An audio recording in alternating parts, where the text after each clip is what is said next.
Hello, everyone. Um, First and foremost, I'm kind of sick. Um, so maybe not first and foremost. So let's actually talk magic first. Um, so it finally happened. It finally happened. Um, Luris, I can I don't think I can even I don't think I can even get to this.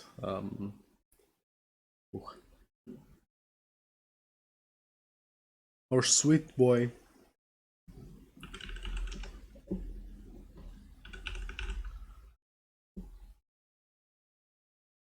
our eternal companion that we definitely always put into our hand and was very critical to our game plan and was something that we really used every game. Um, More than that, I don't think we could win games without it. Um, Lurus has finally been banned, and there's a lot to unpack here. Hey Connor, Lurus is indeed gone. Um, it's it's a sad moment that we will no longer be able to win games because of Loris. All those games that we won because of Loris. Uh, it was actually a funny stat. 6 matches per league. Loris was valuable. Um, what is Modern? I don't know. I haven't played Modern since Loris got the boot. Okay, this is dumb. I haven't played Modern since Loris got the boot. What I've seen from it, I think that it's in a better place. Like Loris was really just that little bit extra that aggro decks slash tempo decks slash mid range decks had to go long um, without really having awkward draws. With it gone, I think decks like Shadow go back to Street Wraith, the Elder's Band. Was it that bad?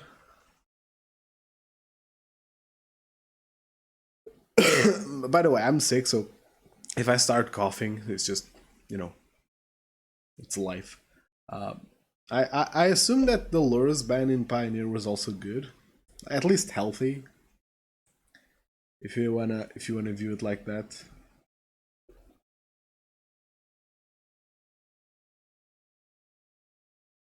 Pioneer has been in a really good place for a while now. I feel like uh, I feel like I feel like Pioneer's problem was that it's a paper format. Sure, you can play it online. It's a healthy format, but the big appeal was always that you could play it on more of a budget than modern. Um, and I think that if the format isn't played in stores, the online community will fall out of love with it. But I do think that the format's really good. It's an excellent band for modern, for sure. Um, I think that modern really needed it, and it's not like an Euro band because Euro was like a card that was completely crushing stuff. I think that Lures is just like, oh yeah, tempo decks doesn't matter if they're mid range or if they're aggro, they're a little bit too strong, so we're gonna. Yeah, exactly. Uro was an actual problem. Lures is like a little nerf to these decks, which I agree with. Honestly, I agree with. I can't not agree with when it had been obvious for a while now. Um, but overall, I don't think it changes much. Can you reinforce that some sense? There's a fresh take. Hold on now. It's not a fresh take in a Wayward Guide Beast space. Wait, what? Wayward Guide Beast's place is in the garbage. So Ronin is actually cool.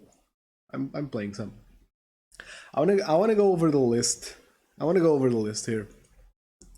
So nothing has really changed with our deck.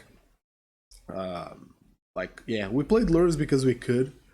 Um, I was honestly tempted to cut it already because that 15 sidebar slots is actually pretty useful when you have a wide metagame. But so here are the cards. The main board is whatever. I think that the sideboard is the real important bit here. And here are my options right now. I think Vortex is really strong. Yeah, no, okay. I'm not doing this, okay? I'm just choosing. I'm creating con here, Con. Come on, from streamer to streamer, my guy. I think Vortex is really good. I think Sanctifier. Oh, actually no. I think Path is very important. There's big creatures that you have to kill, more so now probably. I think Smash is very important. You know, hammers and more importantly Shadow Spear. Okay, that's fair. That's fair.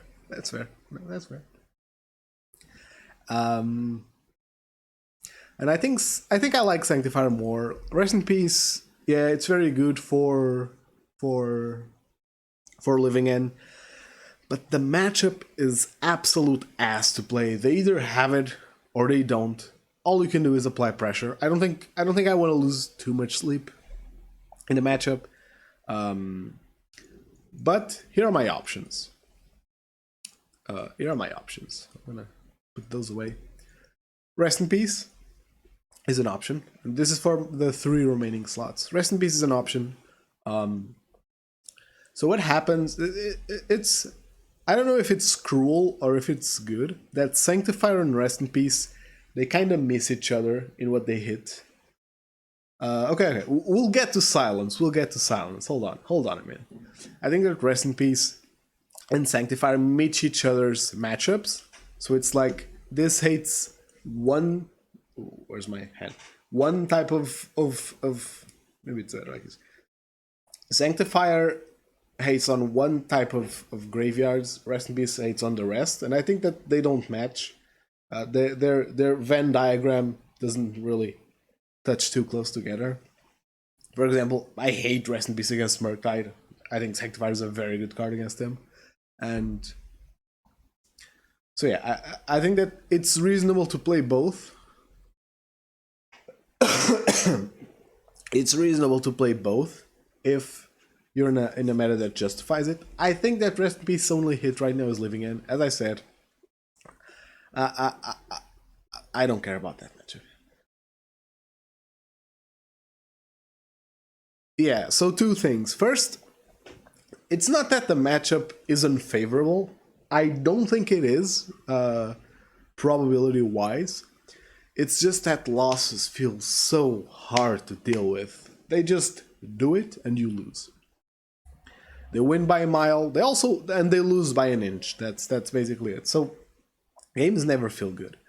But yeah, I don't think that I want to be hating on Living End. And Silence comes from that same headspace. It's a 1 mana card that deals with Living End. I don't think Rhinos is a bad matchup, or actually, I don't think Rhinos is a good deck to even worry about. So Silence is a consideration to beat Living End. I like it better than Rest in Peace to beat Living End, to be honest, because all you need is 1 turn, typically, and 1 mana beats 2. And then we have Light of Hope. If I'm worried about enchantments, I'm playing Light of Hope. I have a lot to say about Wear and Tear, but the gist of it is, if you're playing Wear and Tear, you're playing a worse Light of Hope, because there's no way in hell you're ever casting the artifact hate side of Wear and Tear and are happy with it. No, you want Smash to Smithereens against those decks. Yeah, Wear and Tear is not the card here. Thank you very much, Carmen, for the cheer. So I think that if you want to hate on enchantments, that's a very valid opinion. That's a very valid take. I hate enchantments personally. Couldn't be me having a enchantment banned commander deck. I hate enchantments. if I ever want to hate on them, I'm playing Light of Hope. Cathar Commando is interesting. Where is that card? I know I have some. Maybe I don't. Oh, I actually don't. So Cathar Commando is an interesting one, but I think it's just not good enough. It's too niche. I'm unsure if I want to hate on enchantments. Like,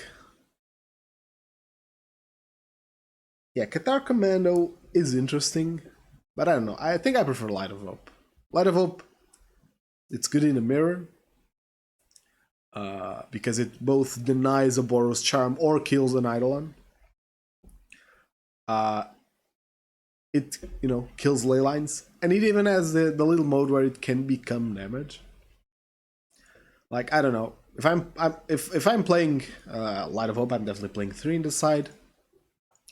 If my opening hand is like Goblin Guide and 2 Light of Hopes, yeah, maybe my turn 2 will be put a counter on Goblin Guide and attack for 3. Just squeezing out a shock out of your hate card. If that Goblin Guide hits twice, squeezing out a shock out of your enchantment hate is very good. But I'm not convinced about it, so I don't really have anything else to play. And I think that Eidolon is a good enough card. The reason it's not in the main is because there are currently a lot of creatures in Modern. And most decks flood out the board. In the past, I don't know, month or so, Eidolon has been a liability, more so than an upside. But I do think that the card warrants... the card is good enough for me to want it in some matchups. So I'm testing this configuration. Well, this way you can see the entire deck. So, for the main board, you have 20 lands. Playing Sokenzan because it's literally free to do so.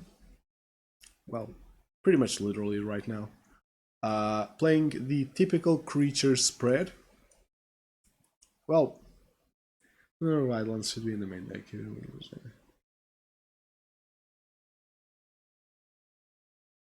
Yeah, okay, so I'm definitely not saying that you should play 0. I'm testing it out.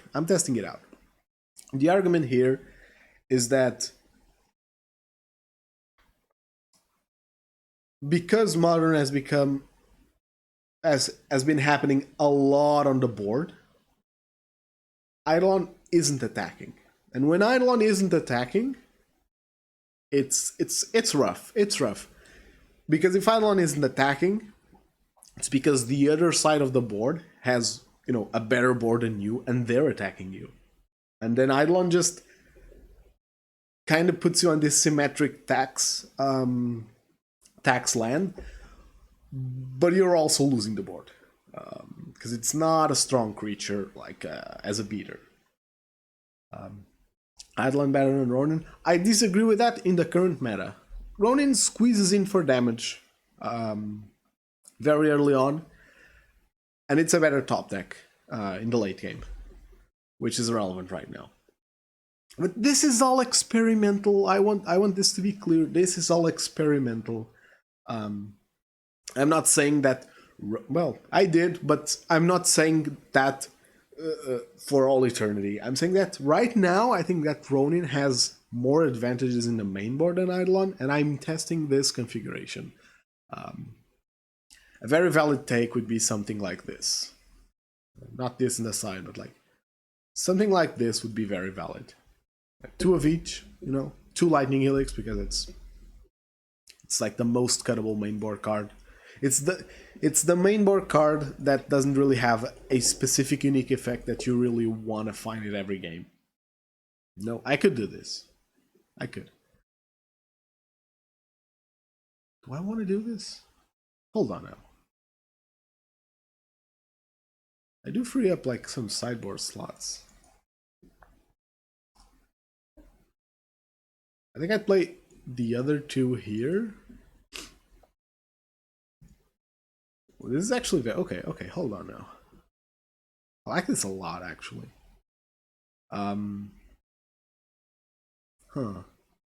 Maybe Vortex, maybe Sanctifier, maybe Smash. What card do I want the 4th copy of? What card do I want a fourth copy of? Do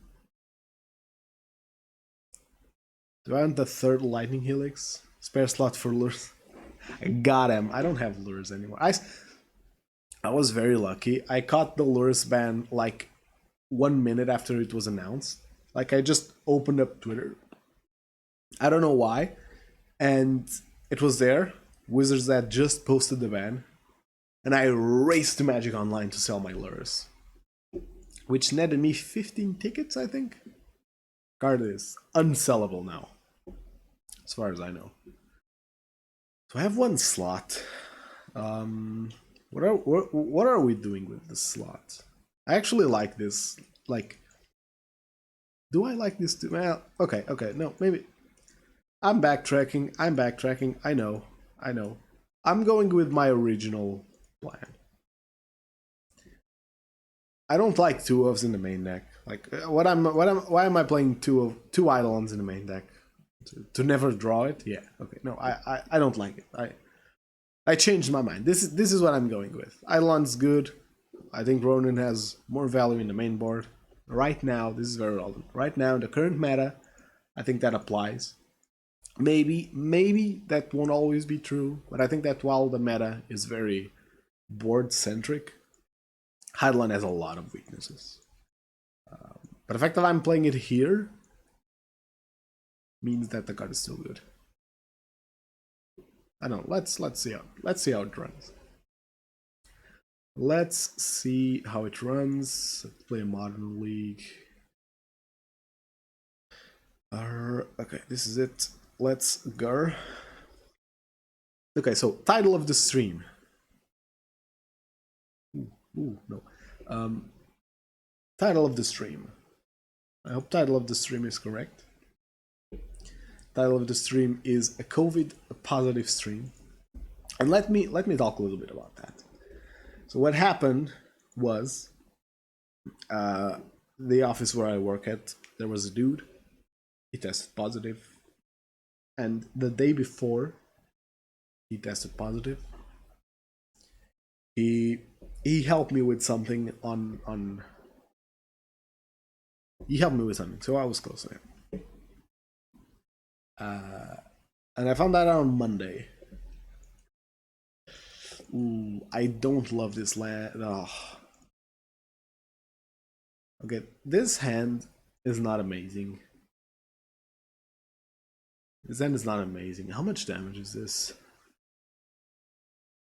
Like, Searing Blaze is a whiff, right? Better than 6, you think?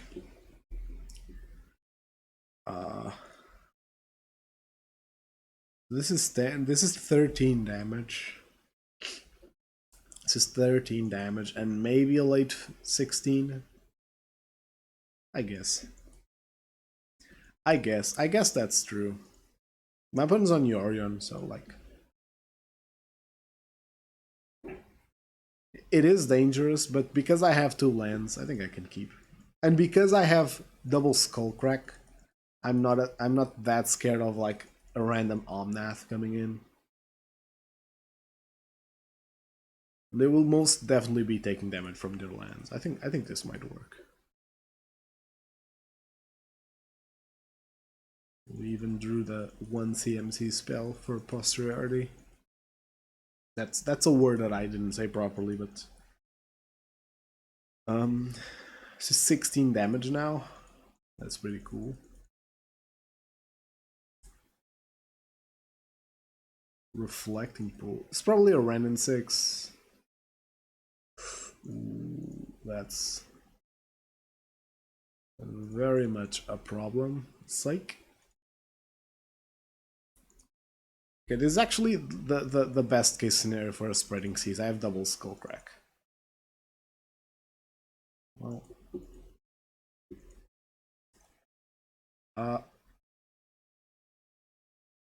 I'm gonna shoot Lavas. Ooh, maybe not. Wait on. Hold on a minute. Do I want to wait and Skullcrack him?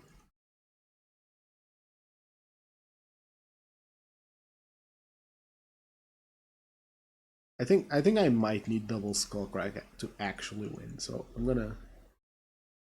I'm just gonna do this. So I have lethal off of any land, which is cool.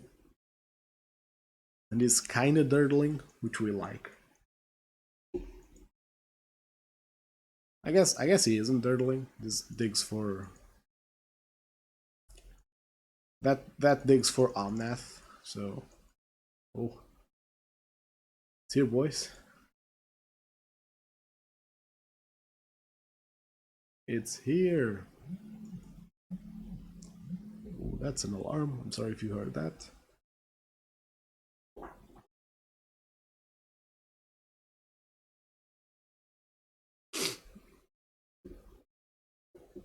Hopefully not a.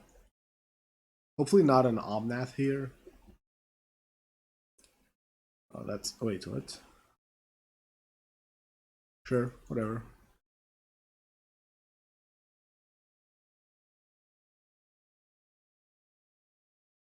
Actually, maybe not whatever. Um. Actually, maybe not whatever. Because if he plays Omnath next turn, Omnath off of this plus land, he just beats me. Wow. Okay, that could be a problem. That could be a problem. That could be a problem. And if I had Skullcrack earlier,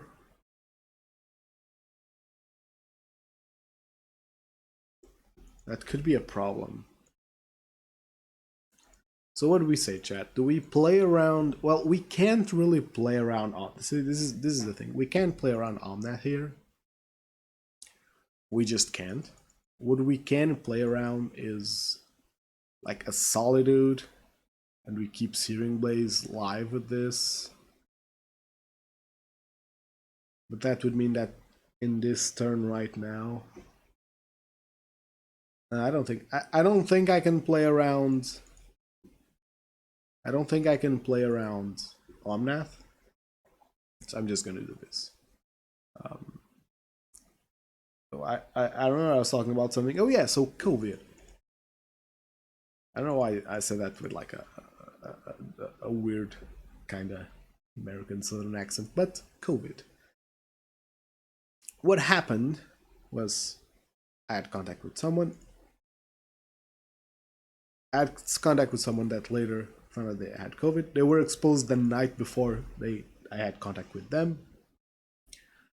Oh, is this removal? Oh, I guess. This does put me at ease a bit.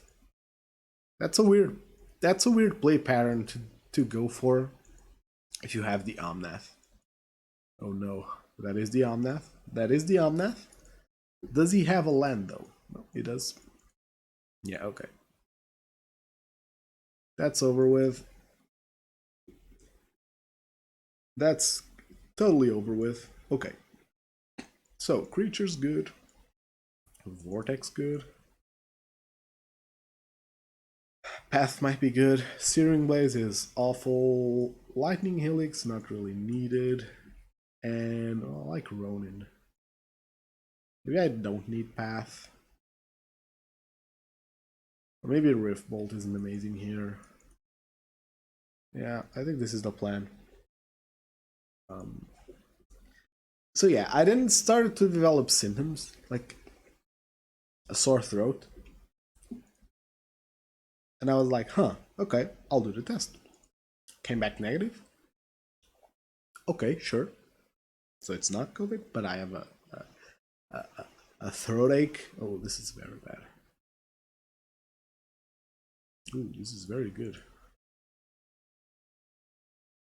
So my throat hurts, and but that's weird. I'll stay at home. I can work from home whenever it's needed, at least. And okay, I don't want to go to the office with symptoms. And Ronin plus Eidolon Pog. Well, in that situation, Ronin is symmetric. Deals 2 to me, deals 2 to him. I'm fine with that, honestly. I'm very fine with that. Ooh. Do I want to? I think I still want to idle on here. Still think I want to idle on here. I think he endings this, which is better than him playing Teferi on turn 2. Oh wow, that's very aggressive. Is he actually playing Teferi?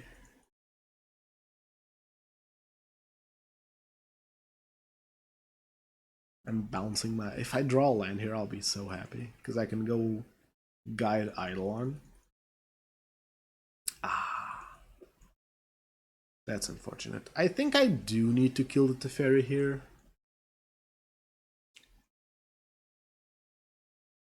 I think I do need to kill the Teferi here. Dies and you get in for damage. Yeah. I'm not super happy about it though.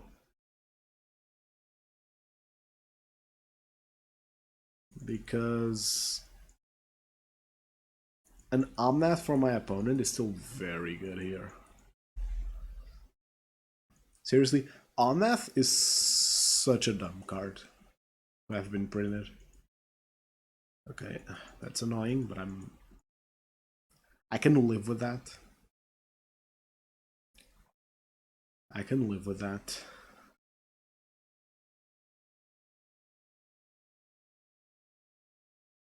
I can live with that, but I do want to land here. I need a land here to cast Ronin and still hold up Skullcrack for Omnath. He has Omnath from this mana.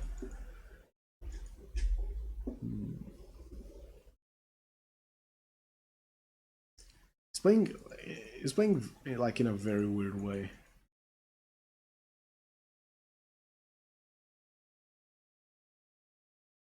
But no, I don't ask questions. I just hit face. I just hit face. Oh, Ephemerate's actually worrying. Because that means he can play Omnath, play a land. No land, huh? Ooh.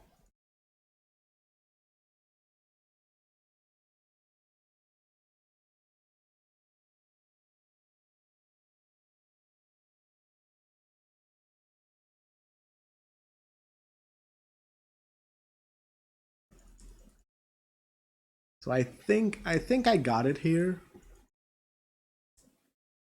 I think I got it here, and it's hilarious that I drew triple Ronin.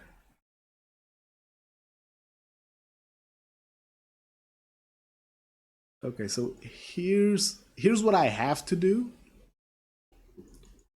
Here's what I have to do. I have to upkeep Skullcrack him because a fetch land beats me here.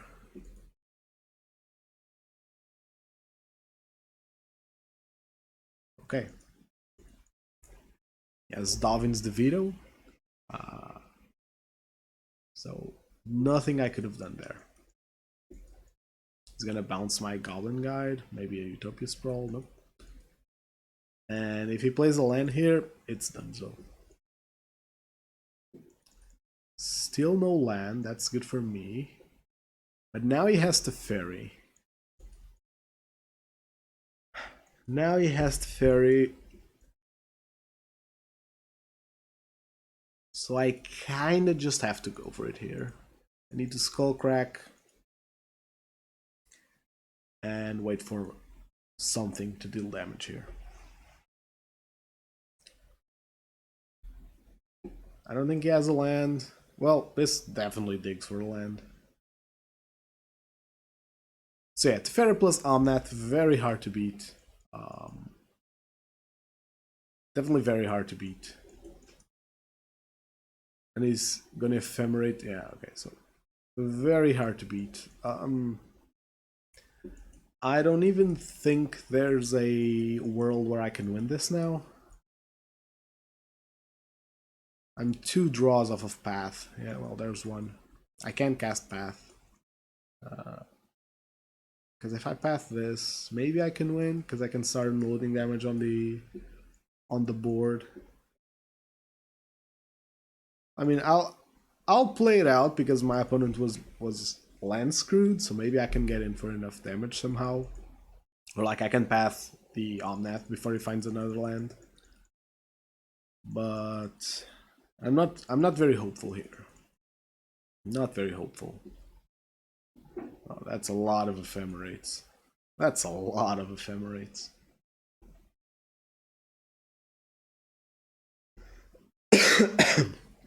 Oh yeah, now that I'm coughing, I remember. Started developing symptoms, and I was like, okay, sure, I'll do another test. It's bound to come back positive. Nope, still negative.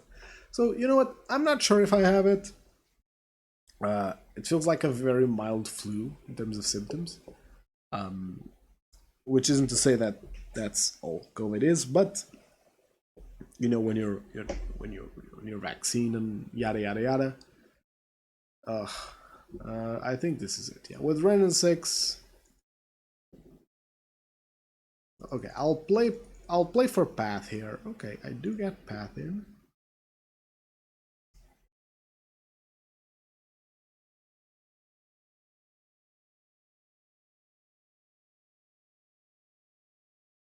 I do get Path kind of in here. Well, no. Okay. Yeah, this game is just over. This game is just over. That matchup is somewhat favorable. I would say that mathematically it's favorable, but I think that the Teferi into Omnath line is very good against me because I can play around Omnath that way.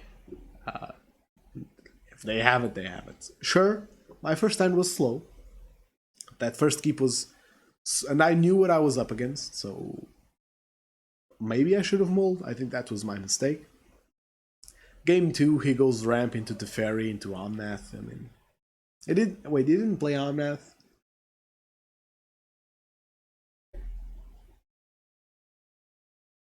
I mean, yeah, I drew awkwardly there. I can't deny that. This ends okay. I drew awkwardly. I think that we got to see how awkward Ronin can be. Which we knew it. We knew it was a possibility for Ronin to be awkward.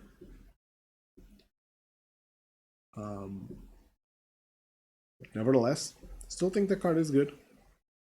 Like Eidolon can also, if you draw 3 Eidolon, you're also not gonna play them all in that game at least.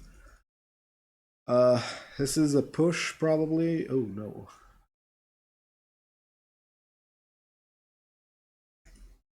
All I want for Christmas is for my opponent to follow this up with a Ren and 6. Okay, so not a Ren and 6. Ooh, it's Yawgmoth. Does this have...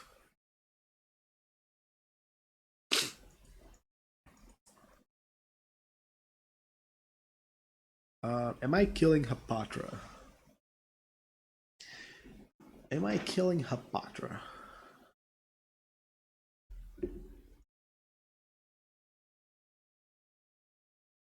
I don't think I am.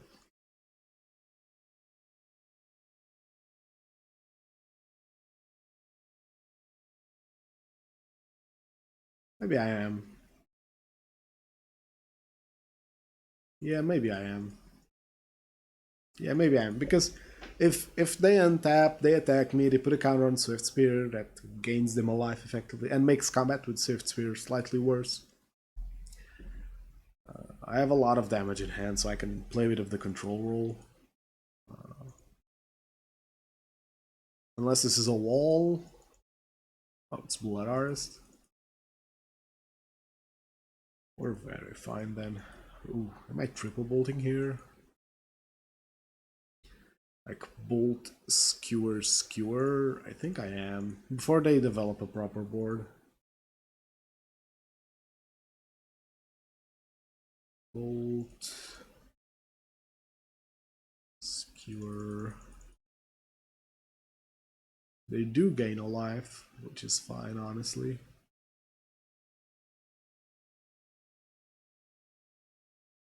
It's fine. I have enough reach with Swift Spear here.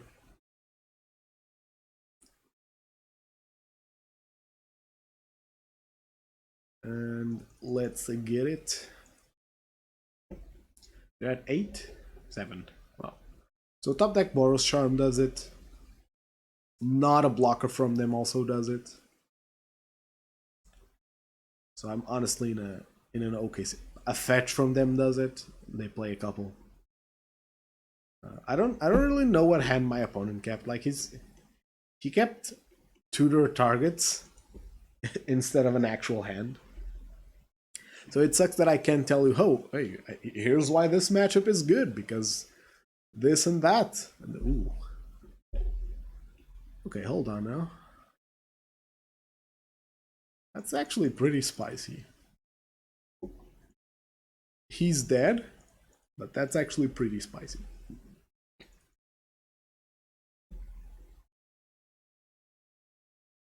The opponent, you are dead in the water. Alright, so Eidolon is fine here, I think. Skullcrack is not. Like they might play the dude. Actually, Ronin here is kind of bad. They might play the dude that gains life on ETB. I'm not gonna play around that. Very hard to play around that when they do it at instant speed. Oh, this ends really good on one land, especially not a fetch. Yeah, I'm gonna keep. They go Dork, I go Swifty, I attack. They go Bobble. What the hell? What's happening here? I'm so confused. Did my opponent not get the memo? Because here's the thing. I kind of get that. Well, I kind of get that if you're playing like a single tutorable lures in the main. Okay, that's good. That's very good. I get that if you're playing that single tutorable lures in the main. I just don't believe that you can play lures right now. It's banned. And with lures banned, Bobble loses a lot of power. It's still good in prowess based decks and Murktide Darcy decks. But I think that's about it. So the secret sauce here is don't play Sokenzan until you really need to. Because if I suddenly start flooding out, that Sokenzan's gonna be very useful. So he's at 13, so I still don't have lethal next turn. I mean, if he doesn't play like a board here, I do win. I know if he plays like I don't even know. It's probably a grist. I can see that. Oh no, opponent. Okay, so count with me here. This is 9 from bolts, and Swift Spear attacks for 4, so that's 13, right?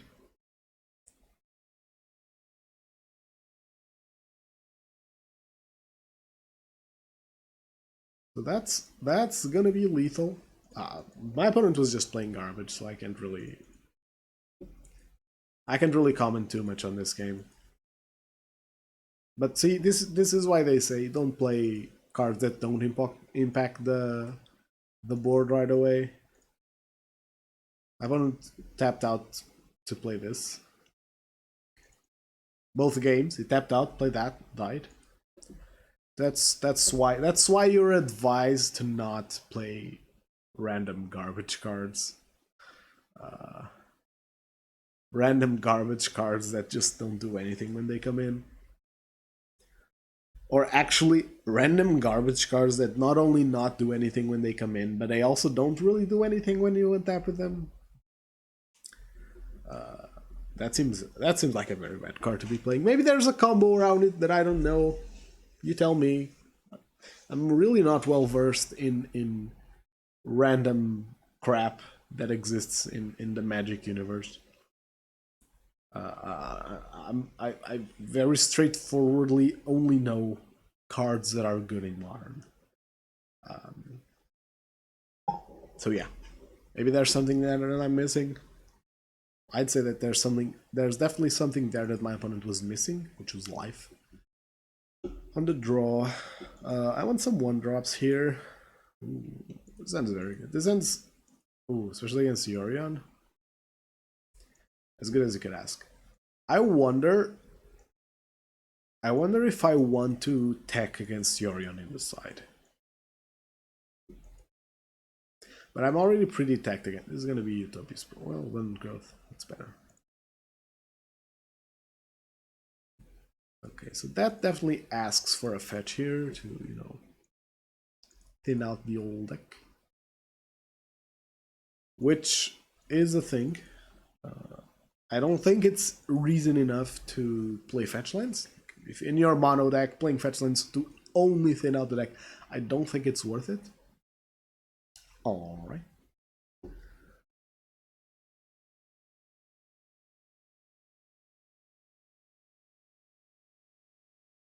I don't think it's worth it, but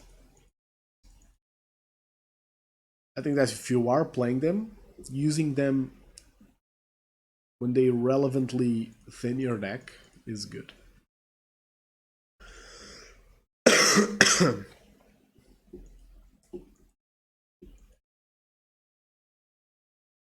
Okay, they're at 15. Oh, another fetch. That's what we don't want to see. That's what we don't want to see. We don't want to see because that means I cannot.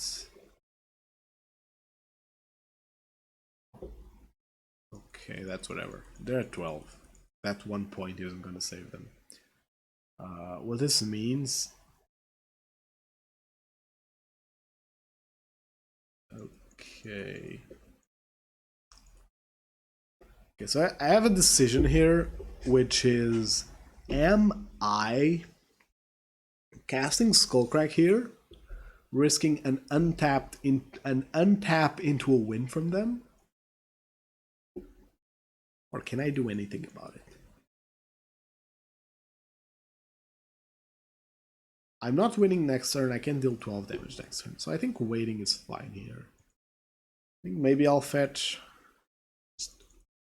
because I can. It's kind of punished there. I can still do this. I think.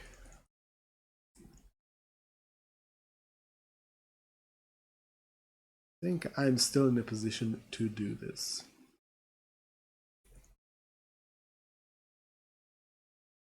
That doesn't really scare me.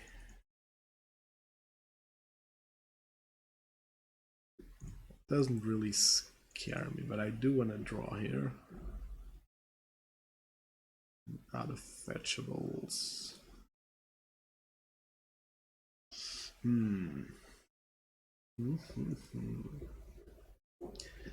This could definitely be a problem right now.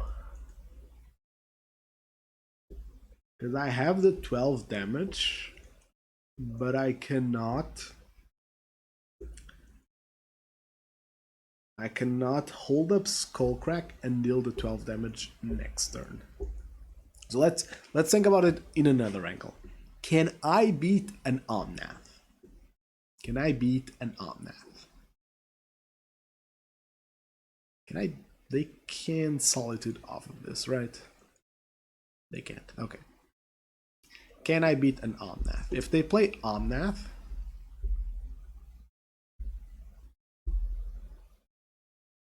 I have to Skullcrack the Omnath in the air. And they can hold up this fetch.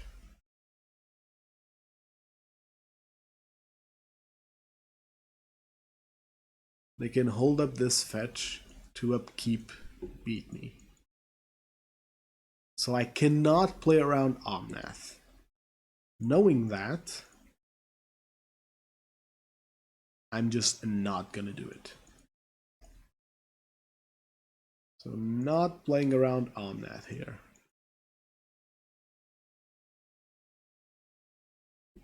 They need to, I think it's reasonable to say that they need to draw Omnath here. Or here. Because if they had it, they would have played it. If they had anything good, they would have played it by now. And this tells me they don't have Omnath. So this is Yorion. Yep. I think we win here. Still have a line for a turn. Why didn't you play the Shock and cast less Skewer? In case I have to do something about it. It's very random. There's a chance I have to. I don't know if they play like Omnath Go and tap that. There's. It's more that there isn't a reason to do it, right? Drawing a lot of cards. Drawing a lot of cards. A solid on that Yorion is problematic.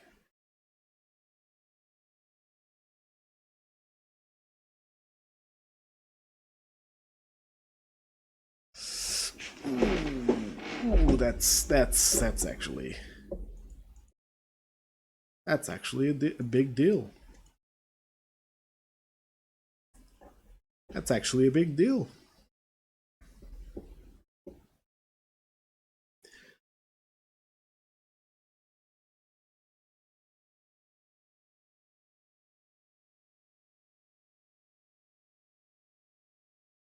So I think that if they were gonna Solitude, they would have done it there. Yeah, I think I have to go for it here. Yeah, I don't think there's a way I win there, because if they untap, and it's just too much power. So it's just too much power on their hands. So Helix is bad. Searing Blades is bad. And I know that Ronin was mediocre in the previous game. Well, I'm being generous. Ronin was a garbage the previous match against him. But still give value to the card. It is recursion, and in this matchup, it is speed. It is essentially an extra Boros Charm, which I value. I think that, especially on the play, on the draw, so Rift Bolt loses a lot of value. It's very easy for them to... Okay, this hand's good. It has the single Rift Bolt, which I will have to cast. I will kind of have to put up against the dude.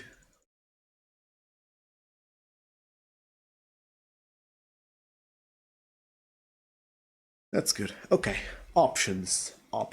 I can suspend Rift Bolt here. I can suspend Rift Bolt here to guarantee that this hits and it's not a dead card. But with 3 lands, I'm either drawing gas to compensate for this Rift Bolt, or I'm drawing lands and I can hard cast it. So I'm gonna do the reasonable thing and guide them.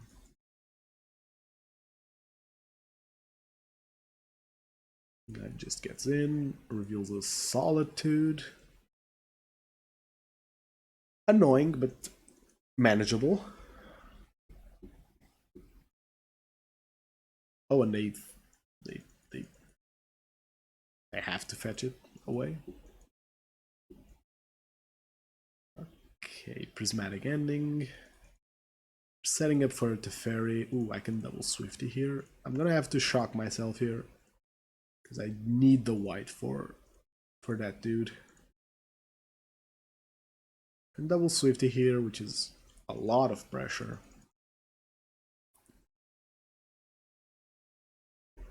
I mean, this Rift Bolt's gonna be hard cast for sure. The Fairy here is fine, I think. Spreading Seas is fine too. I'll hate a... Okay, so no Prismatic Ending there. Ooh, that's very good. That's actually very good. Actually very good.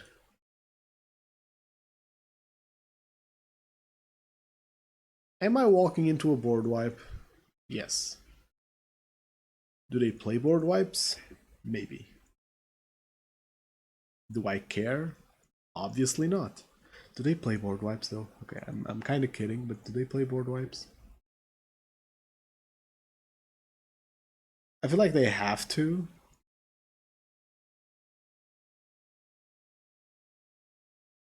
Yeah, maybe not. Okay. We're fine. We're totally fine. Wait, what?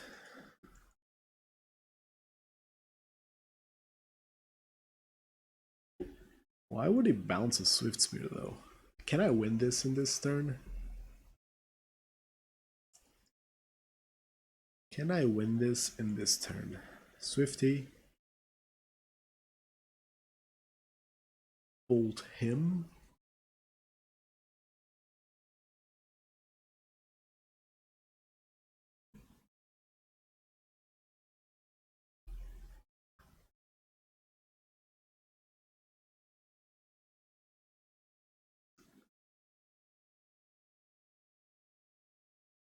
I think I can set myself up to win next turn.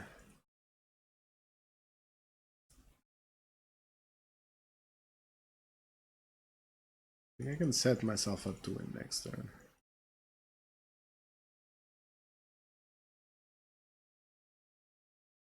All at him. He's at 1, so he can't crack a fetch for Omnath value. Yep. See, the matchup is favorable. It's just that when they nut all over your face, you just have to take it. So yeah. So deck is behaving pretty well. Let's look at the list. I don't hate Eidolon in the side. Yeah, maybe 3 Ronin is too much. Because similarly to Flame Rift, this is Black White Stoneblade. I hate this matchup. I hate this matchup.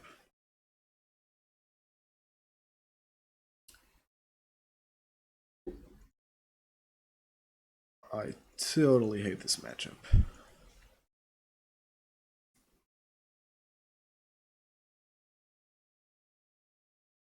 So because I want to be able to bluff shit and whatnot, I'm gonna start with the shock.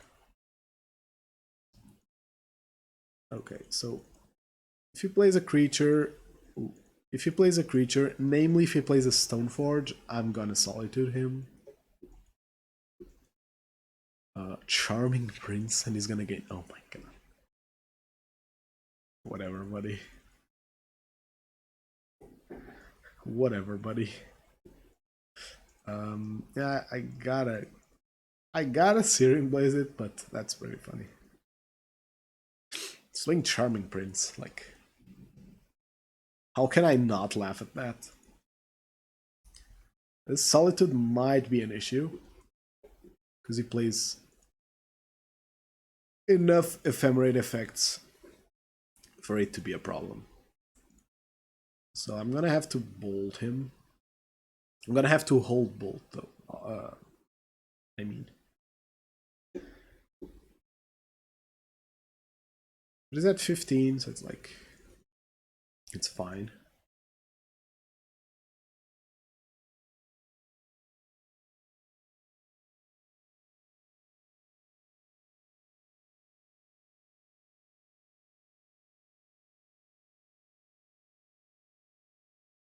If he has Ephemerate on top of that, I just... I yield that, he does. Okay.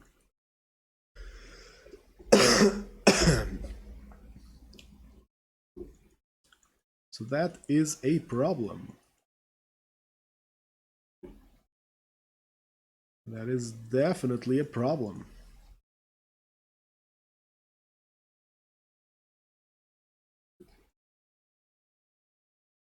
Okay, that's a sword. It's gonna go back up to 21, which is annoying. We can kill it. I'm hoping to draw a land here. I can run in and kill that Solitude.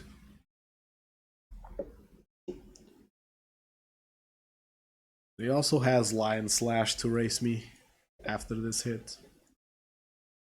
Lion Slash? I don't know what's it called. This deck's problematic per burn. Well, I wouldn't say problematic.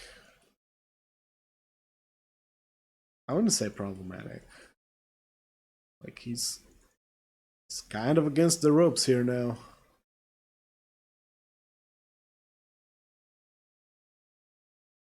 He's kind of against the ropes here, so I'm fine. What about the Leyline of Combustion in the side? What for? That's my issue. Like, I'm a very big believer that the sideboard is there to resolve problems. What problems does Leyline of Combustion solve? Because this isn't a popular deck.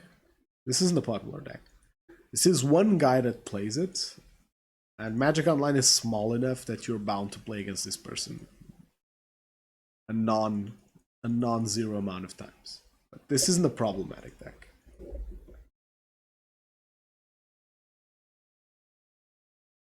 Oh, I don't love this.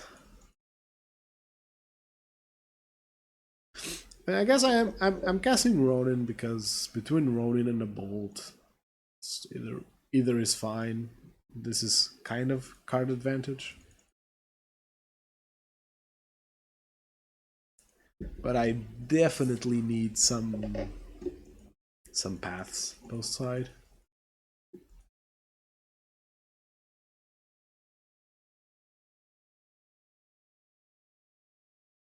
This does Undying Evil. Undying Evil gives Undying, right?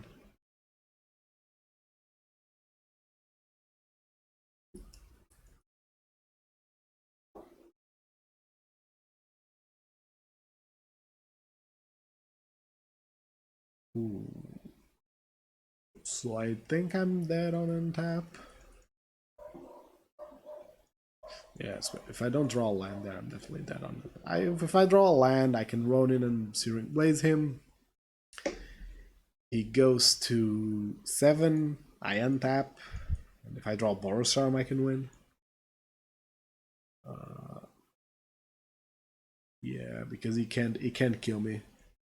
Well, it happens. I think Smash Smithereens is very important with Batterskull and whatnot. I don't think Vortex is that important. I think Path is definitely important. What's bad here? Helix is kind of bad. Helix is kind of bad. And what else? What else? I think they play enough creatures where I don't really want Ronin. But I do have to kill creatures, inevitably. Ronin is actually good. Decisions. What's... Well, I do think that Ronin is my worst card.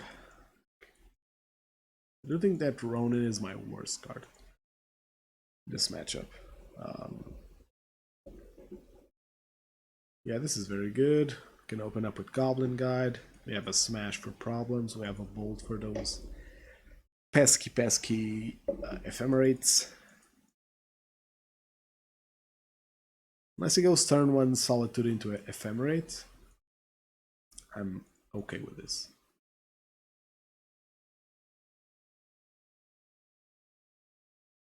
Okay, drew the land, that's fine. I do. This deck was very hyped. This deck was very hyped. I have to do it, I guess. This deck was very hyped before Modern Horizons came out. The reason why this deck isn't amazing is because if you're planning for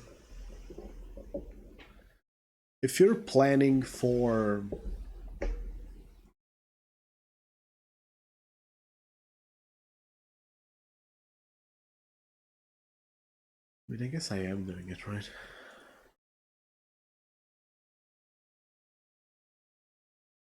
Do I care about losing a Goblin Guide? Not really.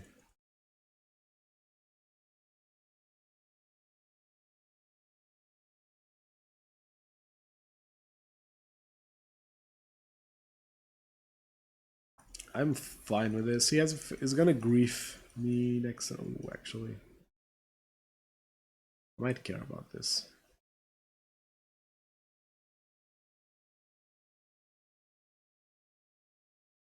He goes grief here, and he's gonna take my lightning bolt. And if I bolt it, yeah, whatever.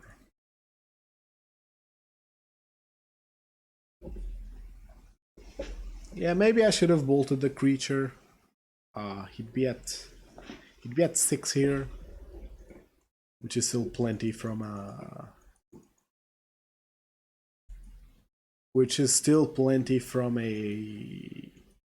Yeah, when the attack triggers revealed this, I should have kept the creature. And he has a rebirth for that Charming Prince.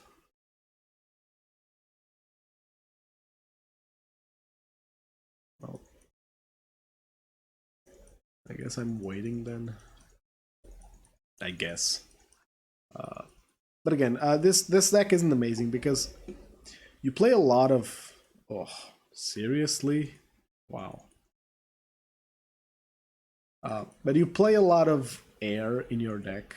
Like, a Charming Prince isn't a good card. Malekith Rebirth isn't a good card. There's a lot of not good cards around. So, like, what?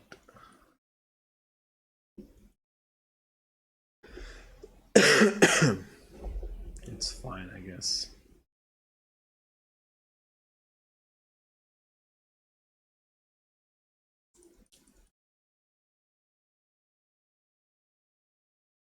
That's fine. Malekith Rebirth might be what I need to win here. Because I think if I can sequence it correctly, Rebirth doesn't. Well, I guess that with this Stoneforge. Yeah, it's sort of Fire and Ice, really? Wow.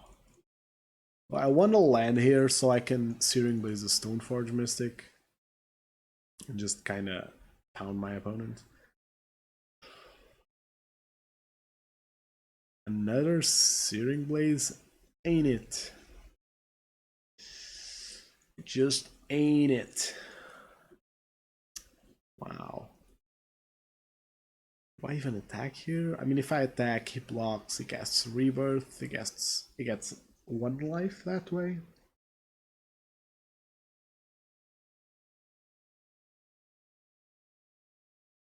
But whatever. Maybe it won't go all in on sword. Maybe it won't go all in on sword. Because maybe I'm holding Smashed Smithereens and he doesn't know. And like, I don't know. I'd be scared of Smashed Smithereens here. And he is. Wow.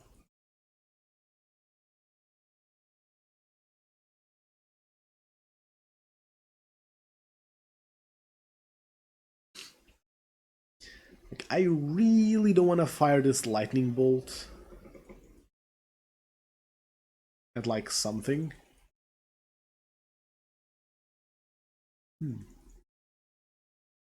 Land? God. Oh my god. Yeah, that's not what I need. Definitely not what I need.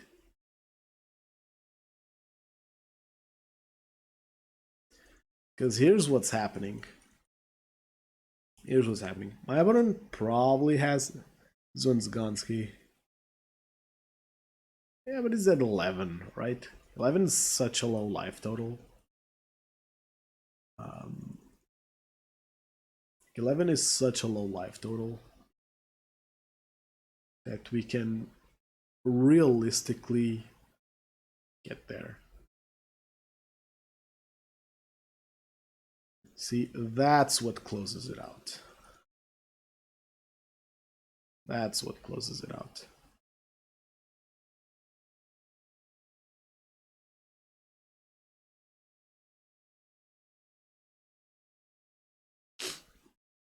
Because now I have to do the thing. Now I have to do the thing.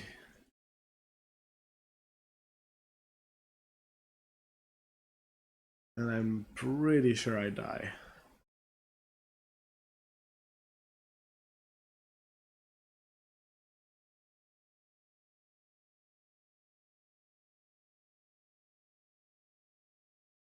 Yeah, okay. I think that seals it. I don't know. I might draw a smash here, so maybe. I'll hold on to hope, I guess. I'll hold on to hope. God, if Searing Blaze weren't a landfall card, this game would be so over. This game would be so over. But alas, my opponent did gain 12 life off of Charming Prince Eye, but card is really not good, in my opinion. Oh, well, it's even a tapped land, so I can cast both. Whatever. Again, I don't think that that deck is good. It does have a good burn matchup, which is unfortunate, but I don't think that the deck is particularly good. Doesn't have to be good, just good enough. Yeah, yeah, that's very fair. It's a mole. Oh. It has to be keep because I'm on 6. And when you're on 6, you can't get to be picky. And as a turn on creature, yep. And a canyon, yep. I have to keep. So I do need to win this game. I do need to win this game because I might need the play points to play the next league. I'm very choked on play points. As I've said before, sometimes I get excited and play a lot of Vintage Q, but I'm really not good at it. Ooh, I definitely need the win here. Okay, against a Verdant Catacombs deck, I think we're fine.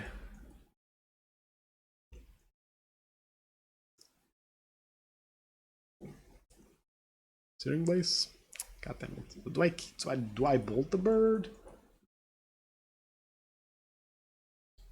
Do I what am I playing against? What am I playing against? Let's try and get some more info. Let's try and get some more info. Oh, that's not info. Maybe it's a Sultai brew. So do I bolt this bird? Yogg? Yogg doesn't play Noble though. Yogg doesn't play normal. Like, the land suggests Yogg, but Yogg does not play Noble Hierarch. I guess I'm not killing the bird. I rather not. Like, I'm kind of against killing birds when you don't, when the payoff isn't strong against you. Might be, I don't even know.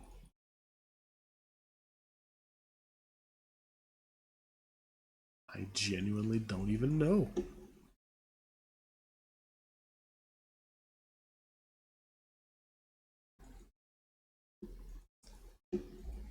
Banned?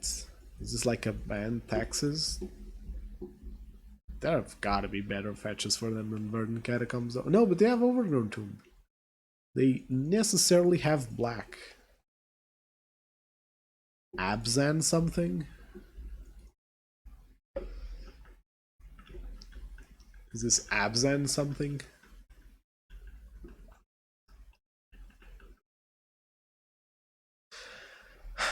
I could have killed Thalia and attacked. I could have. They'd be at 8.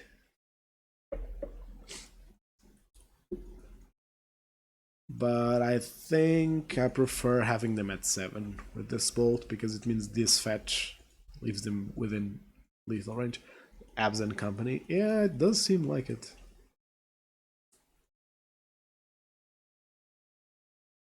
Knight of the Relic Warrior. Oh, you know our opponent is a very spicy person.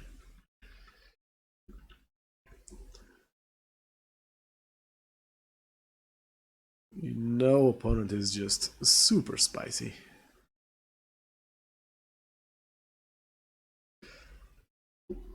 But yeah, probably some company deck. Which is annoying because they typically play life gain. Bolt?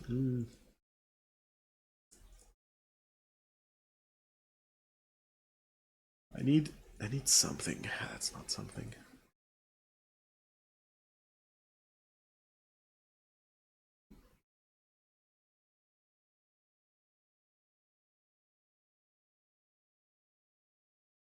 I need something here. Something that I can use to win the game. The clock is ticking. That knight is attacking for 5. It's a very tight clock.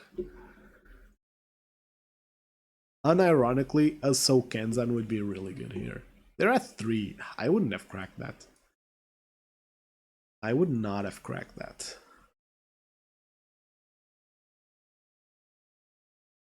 Oh, Field of Ruin. That's a blast from the past. Now they get Lenin Arbiter. They filled me. And then I top deck a Rift Bolt and I can't cast it. And then I suspend it. Then they play Teferi. I'm just making a movie in my mind. Oh my god. It's the 7th land. If you weren't keeping count, I am.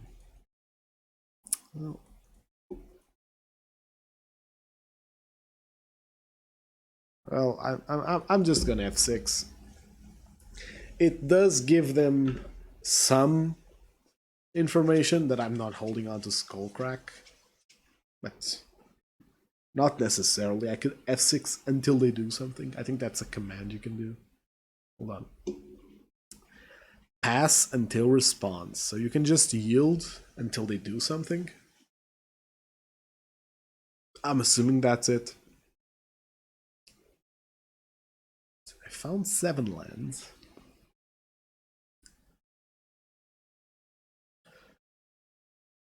Well, I hope they know.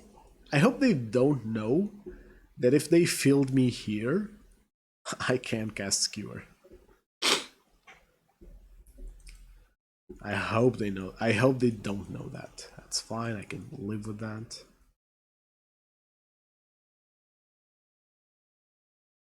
What I can't live with.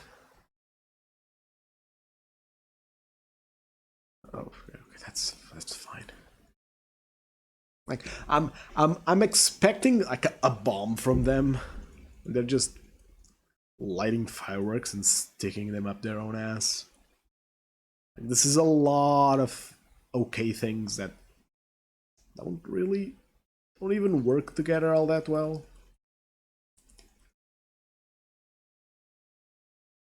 Like my opponent has 1 mana now. Okay, we would have gotten it either way. Do I want a skewer? I think I want a hardcast skewer. Just to like make a point and not pay this. Imagine if they draw like a Solitude. Oh my god, I didn't play around Solitude. I didn't play around that drawing Solitude. Oh my god. Really? They went for their biggest gun? Wow. I wonder if I did get punished by that draw. That would have been hilarious. That would have been hilarious. But here was my reasoning on it. Here's my reasoning on it. My opponent is playing this garbage. He probably can't afford like a proper deck. That was my reasoning.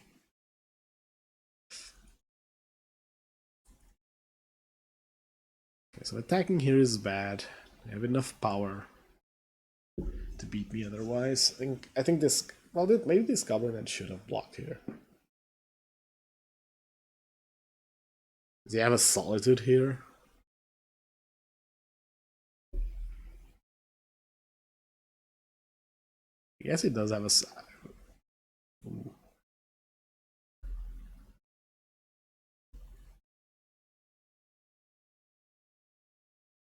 Okay, that's muy bad.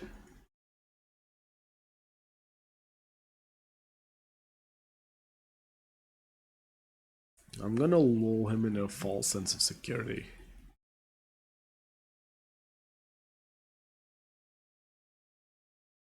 Hope no Solitude. Endurance is fine. That's fine. That's fine. Everything's fine.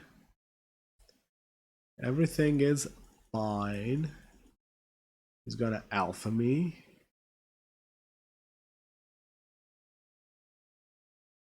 No way he takes it safe.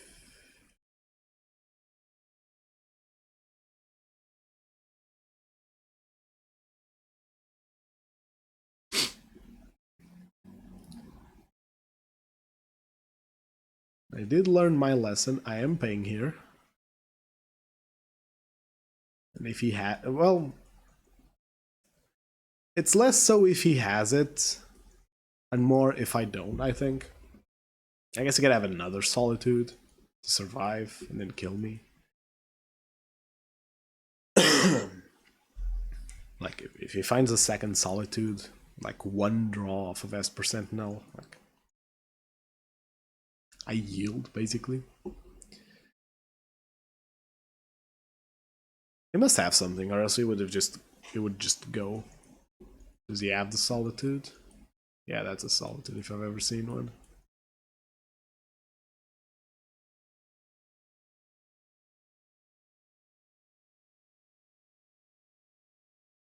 Alright. So yeah, I do not think I can win here. I even had the win. Well, you know, maybe drawing like 8 lands is the way to lose a game. 8 lands into double Solitude, gaining them life. Ooh. Ooh. So what do I want here? Is it reasonable to think that they're a Stoneforge deck?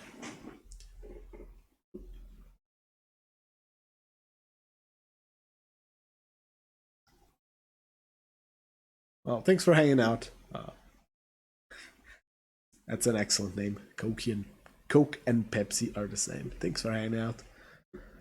Hopefully I can bring it home with this one. So he looks kind of poopy. You want to keep Skullcrack. Might want Vortex. Okay, so Sanctifier is bad. Let's get that out of the way. I think Eidolon is bad too. Again, they're flooding the board. Eidolon's terrible against Thalia decks. You often want to do what I just did. What you don't want to do is flood as much as I did. But that's kind of beyond the point. I'm thinking if I want to bet on them being a Stoneforge deck, because that could lose me the game. If they go like turn 2 Stoneforge Mystic, get Batterskull, and I don't have removal, and they just stomp me. But I think that Stoneforge alone isn't the reason here. I think they're bound to have... Okay, so I think that they're bound to have some pro-red creatures. So I'm bringing in Path. I kind of want Vortex too, just to kind of close out and Rift Bolts. Rift Bolt gets worse in this situation, I think. Alright, I'm happy with this. Let's see if I can get it. This ends good. Doesn't really have a removal. Ooh. Doesn't really have a removal, but it has enough good things.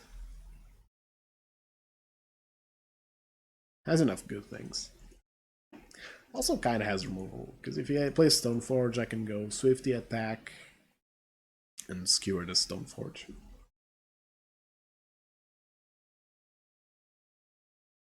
Biggest issue here is my opponent going turn 1 Solitude into Ephemerate.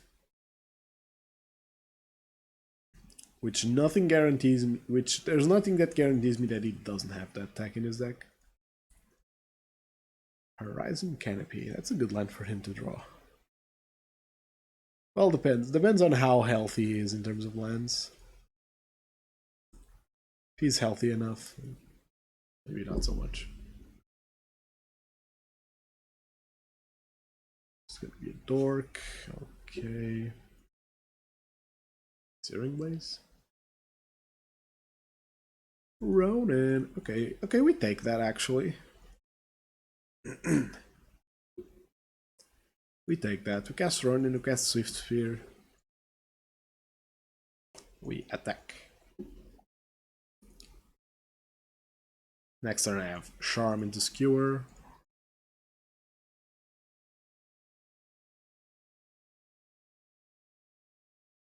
It's 5 damage coming in on the ground. And I'm very fine with that.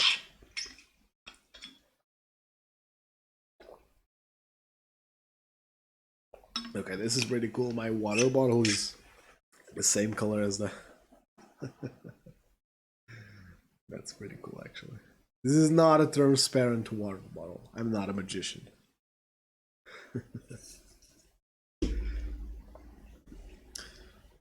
Okay.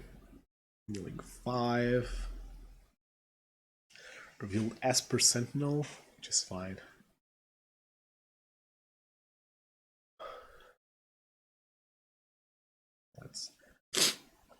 That's honestly fine.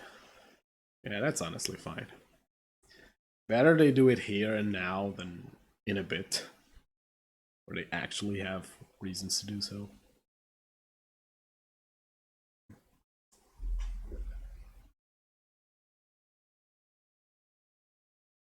God, Solitude is a mistake.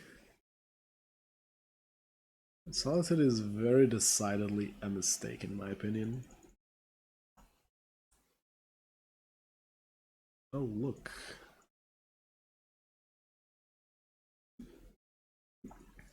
I'm tempted to just go double... I'm tempted to double bolt him and attack. That's not very good. I'll just block it then. I think I'll just block it. No! Oh, my Boros Charm. Oh, and that one damage is actually... Oh, that's awful. That's awful. That one damage was enough for him to be within lethal range on my next turn. If I lose because of that, I'm gonna be pissed. I was just mindlessly skipping.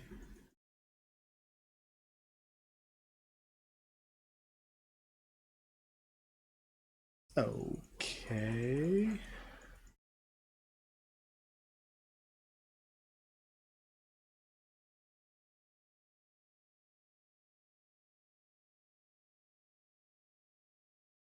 Okay. We do this.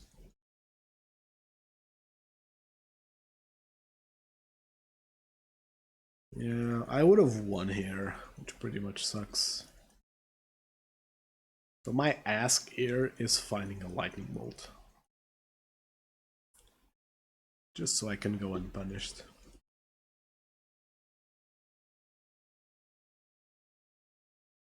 I say unpunished.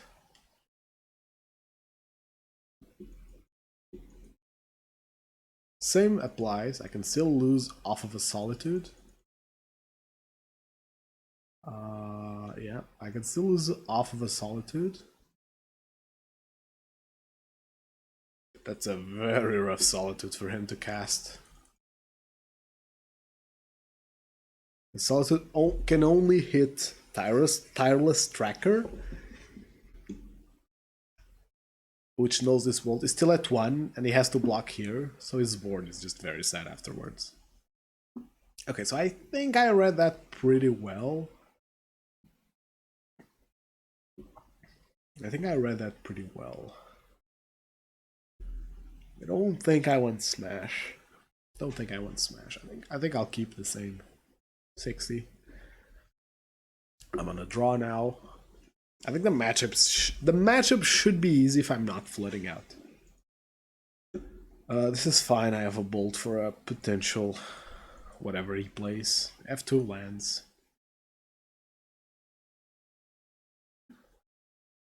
As much as I like this Sokenzan art, which I do, I love it, I don't look at it and see a land. I've almost mulled away hands that had that land as my second land. I guess it's a habit thing, right? I'm probably just not used to it. I'm getting more used to it because lo and behold, today I didn't almost mull this hand away. Ronin as my turn 1 play is fine. Especially if my opponent doesn't lead on a creature. Makes me think he's playing... Makes me think he's got a proper turn 2 play. Like a creature that I'll want to remove. Maybe not.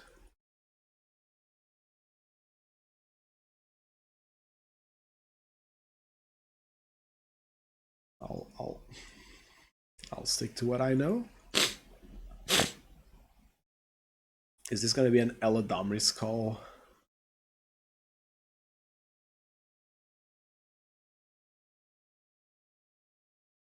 Ooh, Knight of Autism is actually a really good card. Where Charming Prince is just crappy, Knight of Autism has actually good choices. It's either hate, a beefy beater. Oh no! Don't ephemerate here. Don't ephemerate here. Okay, sure. That's fine. That's fine. It's fine. I can deal with that knight gaining 4 life. I didn't find a land. Ooh.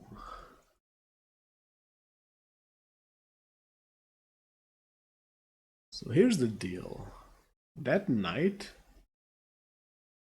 Here's the deal. That knight's getting 4 life. I can stop it. I can stop it here. Or I can deal 4 damage here. I think I have enough juice to not care about that. To not care about that knight right now.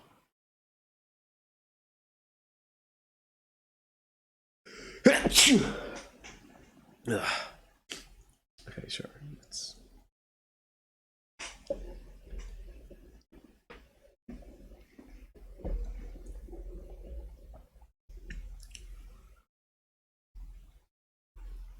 They have path.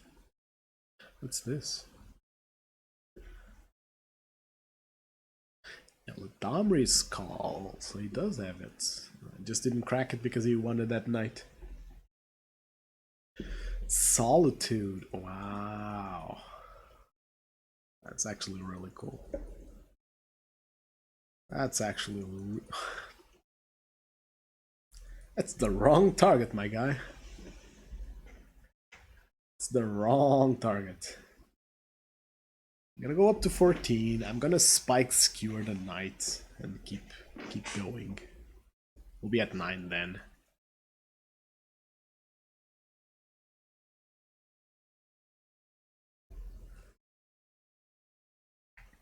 Unless he plays greedy and doesn't knight here. So he has to knight here. Goes up to 14. Yeah, sure. I'm fine with that. I'm in a very good position here to just clobber him. That's actually pretty cool. That's actually a pretty cool draw. But I do need to do this.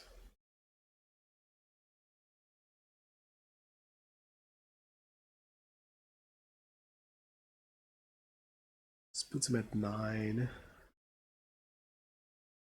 Kind of out of resources right now. Sure. For sure. I have lethal now. Might take a while, but I do have lethal.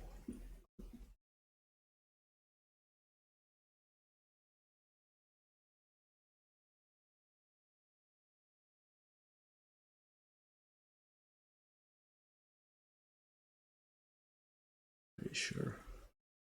Can I draw a line here? Yeah.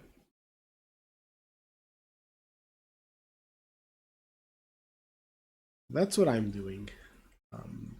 Might be a bit awkward to play this now, and I know what you're thinking. If you can have lethal off of your next untap. I rather play around him having something here. I know his hand is kind of empty. Yeah, I rather play around this, to be honest. Which now I can.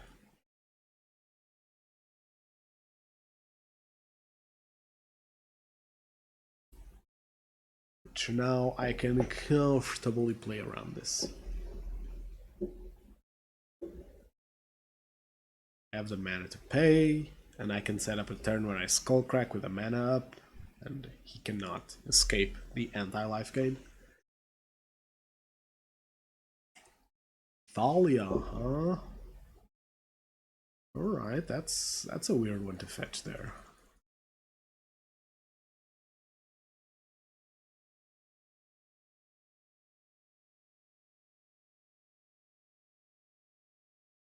Here I am opening myself up to a life gain spell.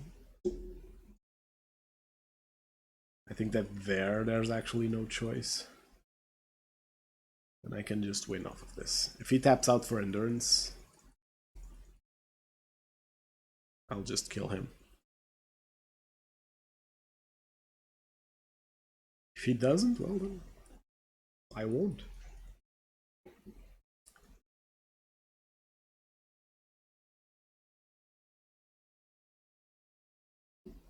I have a lot of space here. I have a lot of space. I can pay twice for him to not gain life. And I know most of his hand. I know half his hand, which right now is very important info. GG's, I guess, and doesn't know what to do to play.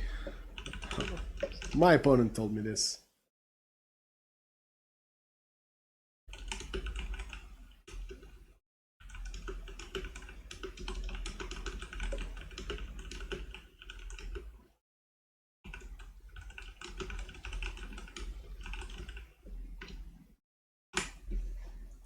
Yeah, my opponent's just salty as heck. He kept a hand that had no turn away or turn 2 plays, and he has evoked 2 Solitudes. And he has cast 2 Eladamri Skulls, so like, keep passing to my time and stuff.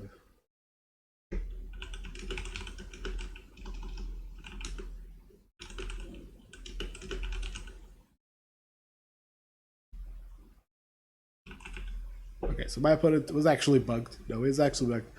He told me that he got F6 locked out of the game. I don't think we'll ever lose that though.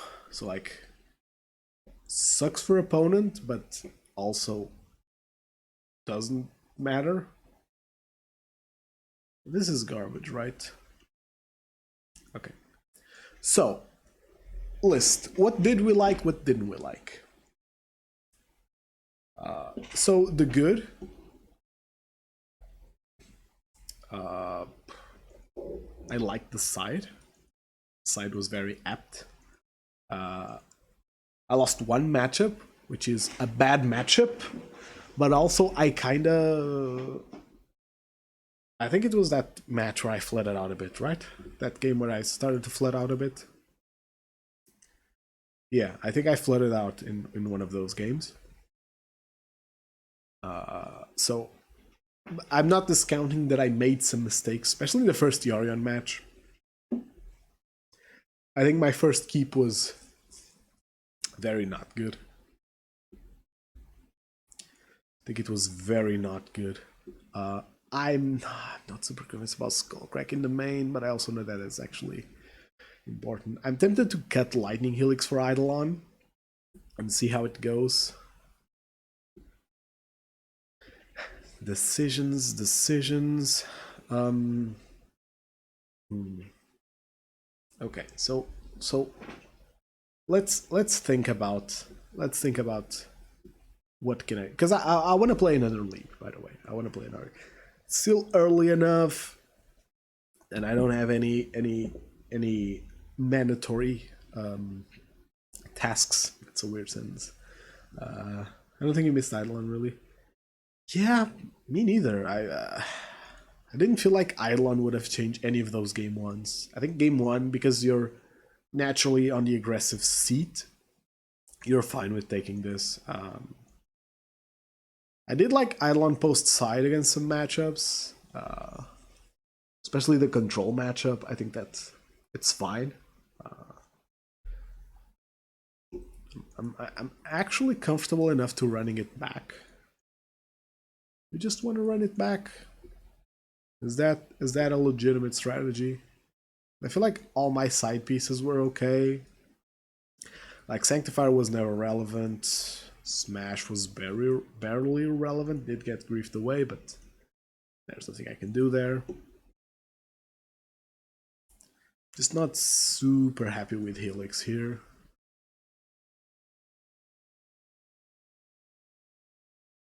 I don't know. I'm kind of down on Helix.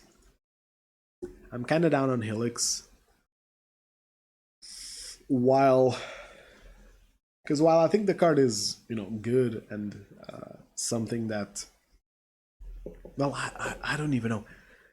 A lot of times it's just a lightning strike. That's my issue with it. I don't think that life gain is necessary, especially with the Eidolon cut. I think that most games you're pretty healthy. But I've also noticed that that health is very good to outrace opponents. Um, so I'm in a weird headspace here. On the draw, or I'm in a weird headspace here where I think it's perfect. And it's control, it's actual control, so this is even more perfect. I'm in a weird headspace where I like. Or I'm gonna shock myself because I do have this Skullcrack that I might want to keep up. Again, I'm in this weird headspace where I'm like, the Eidolon cut had the side effect. Okay, sure, fine, whatever. It had that weird side effect of not. It had that weird side. God, sentences. Had that weird side effect where I'm actually more healthy in a lot of games, and I like it. Like me being at like 17 life when opponent starts the beatdown is much better than like me being at 9 because of my own Eidolon. And that's very pleasant. Is this gonna be a Teferi? Yeah, probably. That planes tells me this is a Teferi. Actually, him cracking the fetch tells me that. Okay. So that happened. Do I rather they... Honestly, rather they counterspell Lava Spike right now. I think. This is obviously a counterspell. Oh, which they are gonna cast. Solitude. Wow. Did they exile? A Supreme Verdict. And do they counter my dude?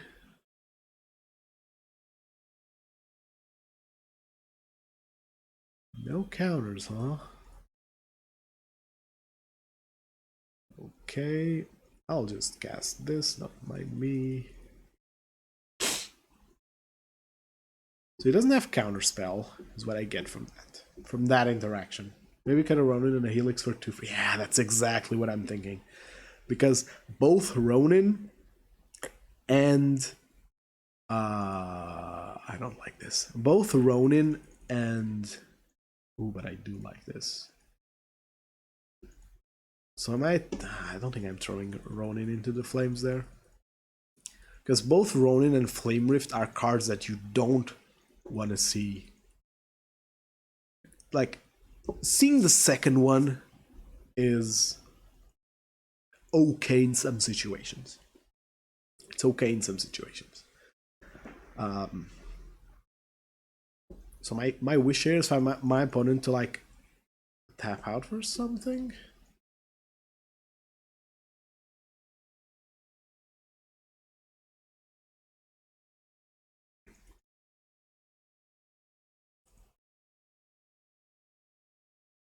I was saying something. Oh yeah. Herder. What was I saying? Oh yeah. Because both Ronin and Flame Rift are cards that you don't want to see multiples of. Playing 2 of each is fine. Okay, so that fetch is a problem for my opponent.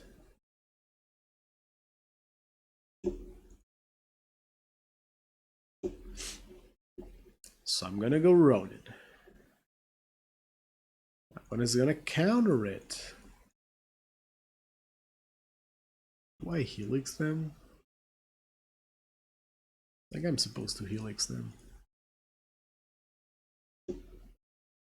They can't crack this. They actually can, but they got down to 2. It's not very good. Oh, terrible draws there. I crack this, I draw this. This gets countered. Oh, terrible draws there. Oh my god. So this is control, so Eidolon is good. Vortex is good. Searing Blaze is not amazing. And Riftbolt has its problems.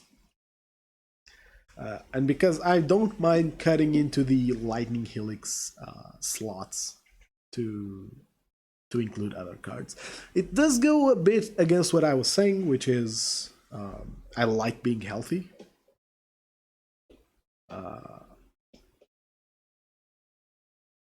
But even then, I've thought, because here's the problem with, well, here's the issue with Eidolon dealing damage to me. It deals damage to me before I'm dealing damage to my opponent. So it's very easy for me to kill myself with Eidolon. Even more so when the board is on my opponent's favor. On the other hand, Flame Rift happens at the same time, and I can hold on to it because it's not a creature that I get down early. Flame Rift should theoretically tie you more games than anything else, and I'm fine with the tie. Between a tie and losing, give me the tie every day. So yeah, I might cut a Ronin and a Helix for 2 Flame Rifts and roll with that. Because again, Ronin, I'm not playing a Ronin because I want to see a Ronin. It's because it's like extra card advantage spell. Oh, Zen's not amazing. Zen's not amazing. My nose is really stuffy. This hand is not amazing, but it does have 2 canopies. Plays well around Spreading Seas, which I do have to keep in mind apparently. Okay, I'm fine with this. I'm fine with this. Calling Tarn tells me might be fetching for a try on turn 1. Oh, Ronin is a good draw there. Ronin is a good draw because it's card advantage. Yeah. Like, I'm fine with seeing Ronin here. Like, I think bumping up the 1-drop creatures up to 10. Just go back to our earlier comment. Ronin to me feels like an attempt to get.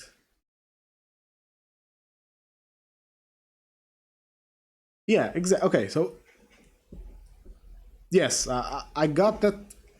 I purposely misinterpreted what was said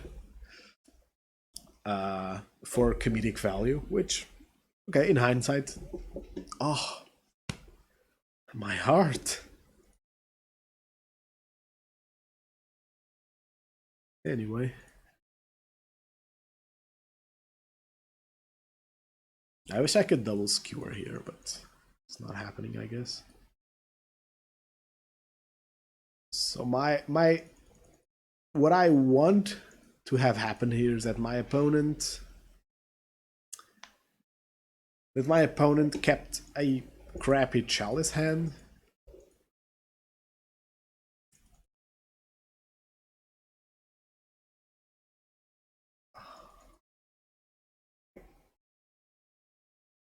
My attack first. Is this point, this extra point of damage is actually relevant, I think. 1 puts him at 12.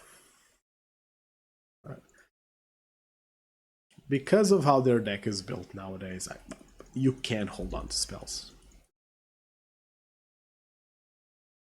If he has it, he has it. There's nothing I can do.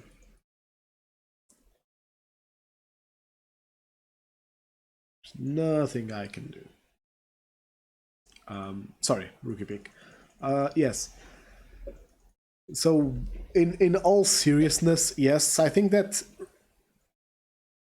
just like Wayward Guide Beast was a way of making a 2 hasty power for 1 mana, with like enough of a downside for it to not dominate standard and for it to not, I'm assuming, impact non-rotating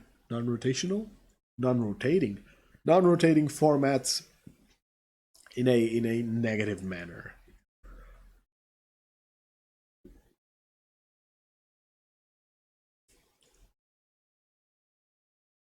But I do think that Ronin got the job done better than another counterspell. Archmage's Charm. Ooh, it's a Sharknado.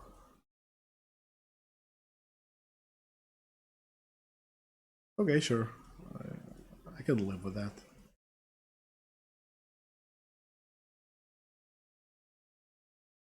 I can live with that. I can live with that very comfortably. Yeah. So I think that they're starting to get into that design space of Goblin Guides, basically. They accidentally made Goblin Guide because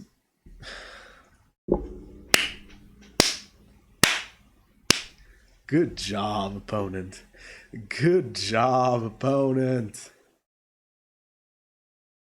I even forgot to crack. Oh gosh. I'm gonna crack this. Yeah, exactly. That's why I think. So I think that my opponent doesn't have removal here. I'm gonna get in for damage.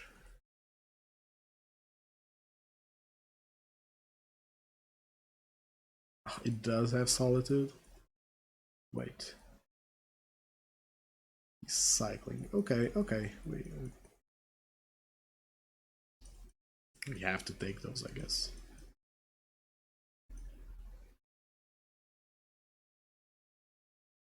So what do I want here? I'm gonna cycle Ronin here. Yeah, because Ronin you can cast on turn one, and actually like if you don't have anything else to do, it's actually a better turn one than your other non-creature spells, because it's a way to get. Because the way Ronin works is one hit is slightly below average, 2 hits is good, 3 hits is amazing. So, oh, that's good. That's even better. Wow.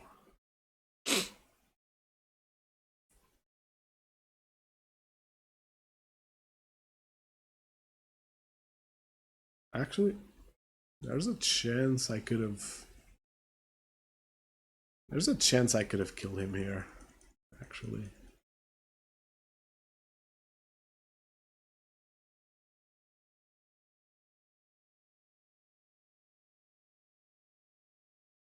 Okay, sure, that's fine.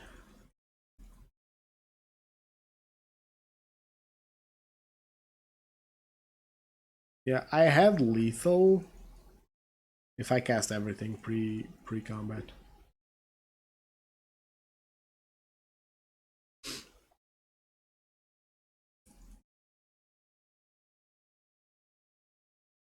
So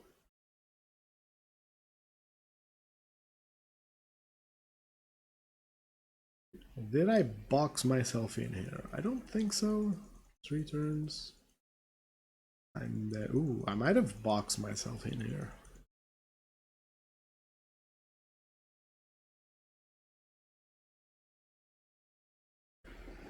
This is tough. He put Kahira in hand. I'm fine with that. Is he playing Kahira? I doubt it. Oh, maybe he is. It does have this planes that I somehow missed. Okay. So I'm getting. So I need a spell here. Any spell that I can actually cast.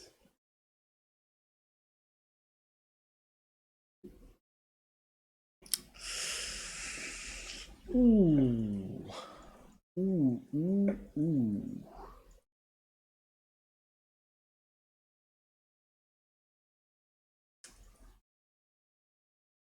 I think this is enough to win.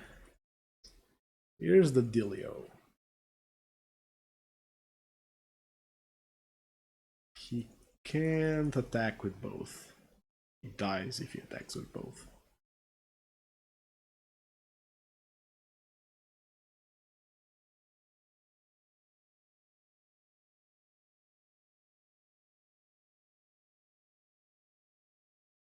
This is a win if I somehow manage to top deck something that's castable here. It's not castable.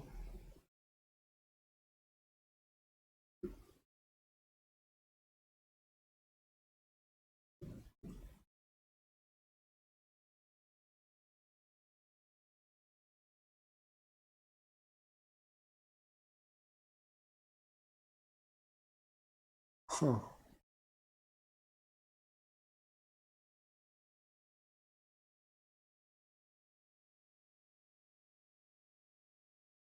I wonder.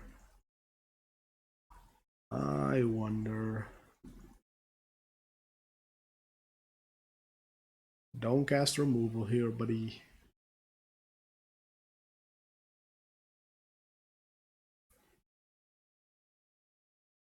So, Eidolon's definitely on blocking duty.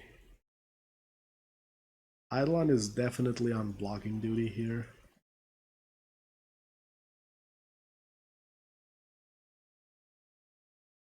Eidolon is most definitely on blocking duty here.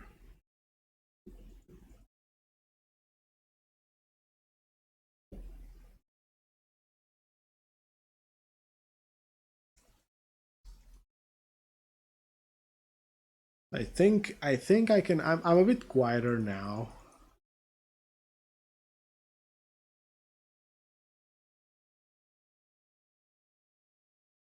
Let's do this now. I don't think I lose anything by doing this now. Block here.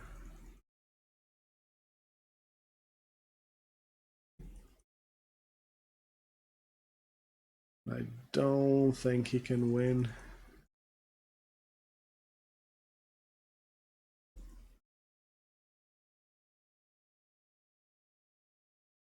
Okay, that is good.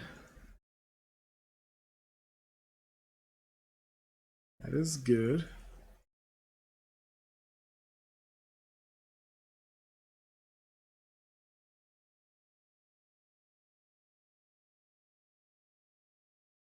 He's crying.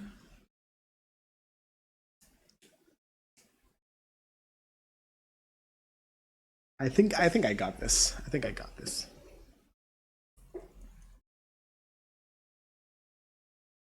That's on the stack.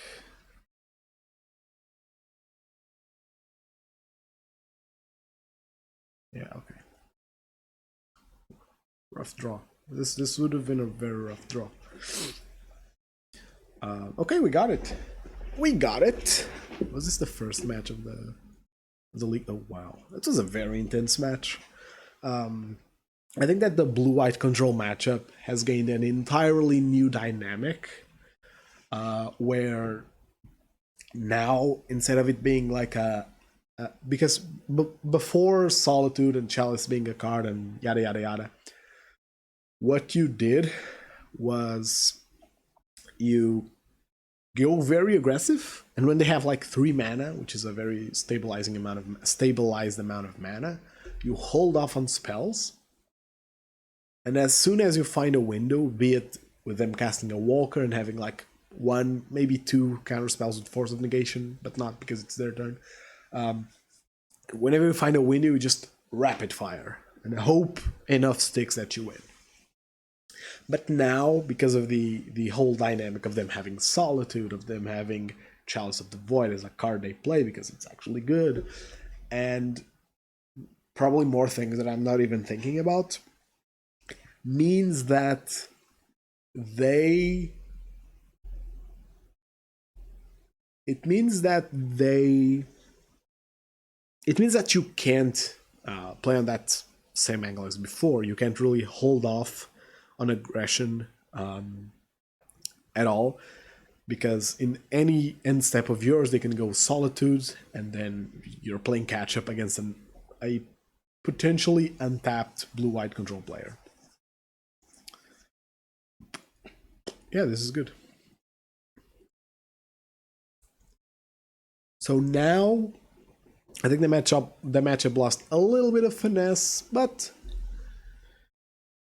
oh, this is a spicy one. So we want to keep above 18. Is that what you're telling me? We can get in on that. Is my opponent playing a Steve here? Bye, see ya. Hope you enjoyed the stream. Thanks for hanging out.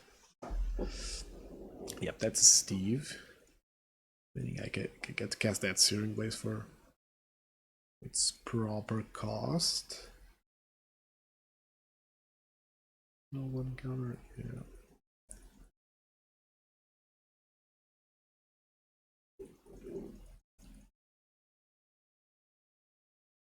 Okay, so we managed to get some damage in here.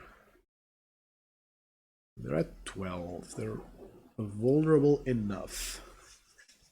They're vulnerable enough.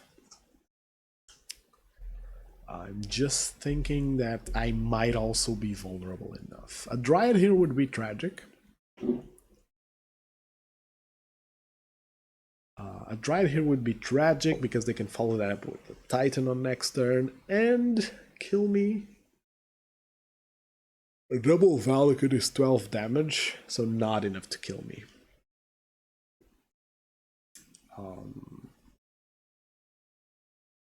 I think I might be fine actually.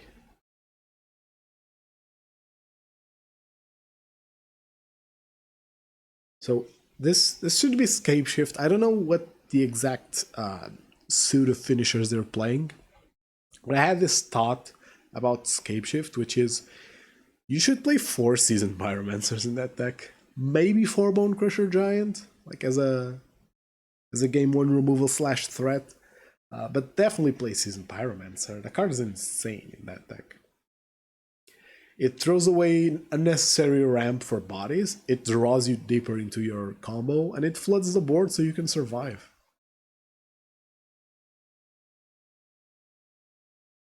I also think that it's somewhat tragic that the deck doesn't play any turn 1 ramp. Maybe it should.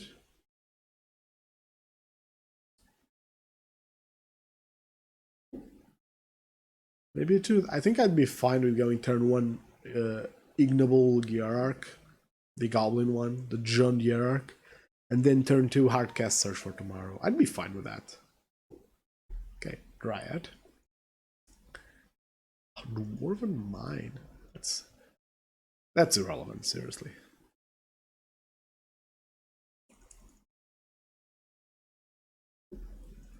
Okay, that's actually good.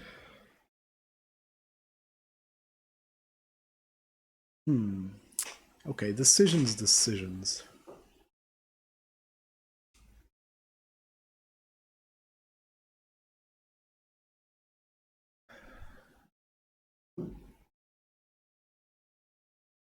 Here's what I'm thinking. If I swing with both,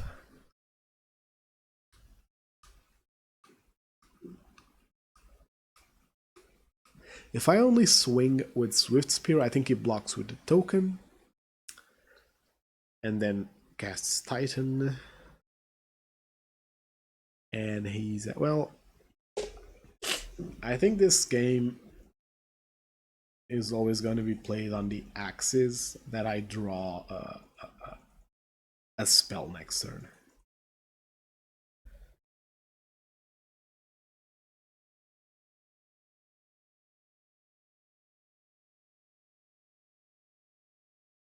I think that's always going to happen.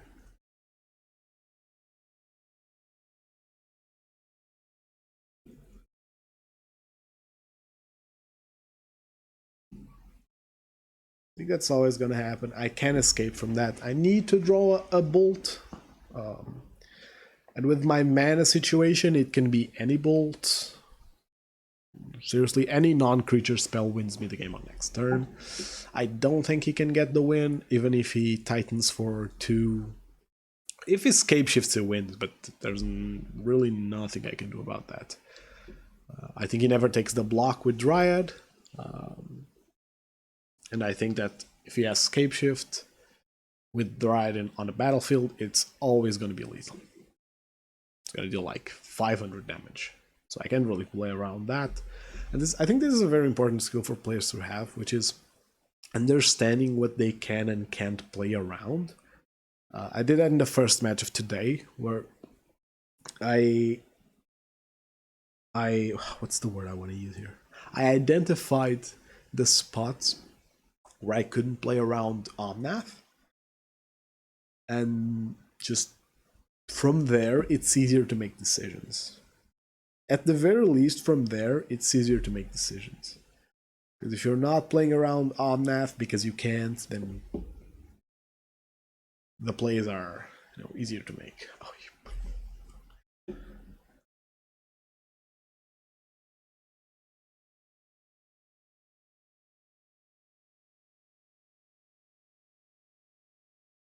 what's happening?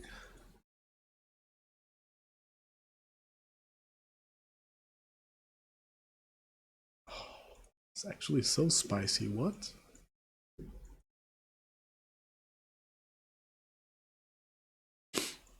This deals 18, right? No, this deals like 500. It's gonna fetch 4 Valakut. Each sees 7 lands coming in. I guess they don't see themselves, right? Wait, they do. If they're mountains, they do. A lot of damage. Oh, this was actually Searing Blaze. I think Path is necessary here, and that's about it. Well, okay. I think Ronin's kind of scuffed. Adlan's probably good too, though. I don't hate Searing Blades, but if I'm bringing in Path, I think Searing Blades is too much. I like Searing Blades for Steve, but like, I'm not gonna keep Searing Blades in just for Steve. Fuck Steve. My cherries. What's happening with my chair? It's this side? Oh, I guess I'm just not fat enough. I know I am. I hate having a stuffy nose. It's annoying. Makes you sound like a.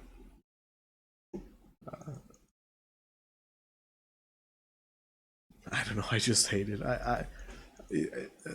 It's so disconcerting that I can't even think of a way to offend someone. Ugh. I don't love this hand. I don't love this hand. But I'm gonna keep it under the hypothesis that my opponent's gonna have removal and it's gonna be dead. It's gonna draw a hissy fit. Except if I draw Eidolon, I will snapcast that Eidolon. That was very spicy for my opponent though, playing Wish and Scapeshift in the side.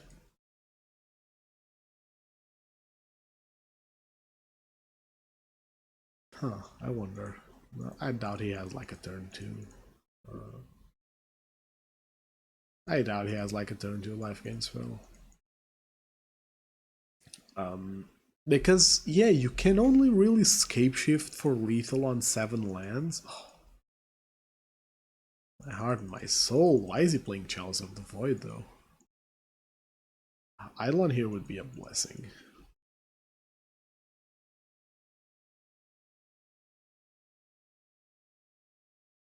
I guess I could do this now. Oh.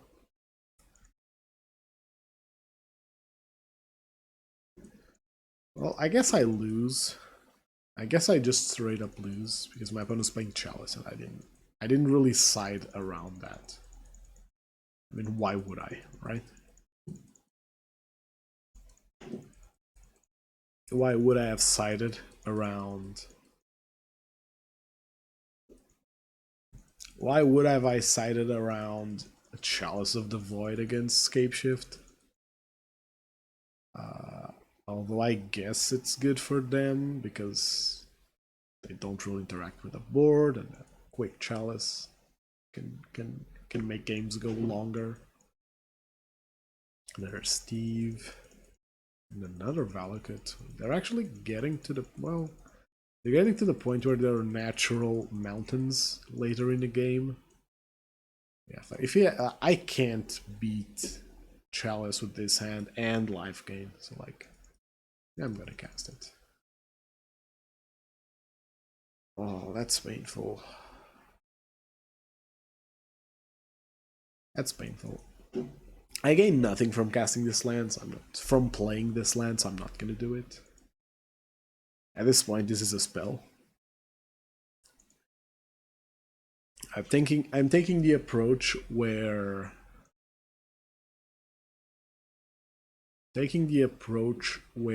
Sokenzan. I had a sentence I wanted to get out, but it's not really coming out.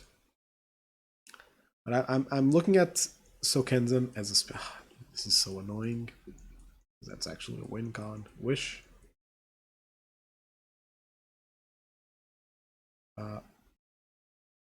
Yeah. It's not lethal, but it's lethal enough. It's actually gonna get it pretty soon. Yeah, Scapeshift was never a good matchup. So it's a combo deck. It's a combo deck that can block you enough.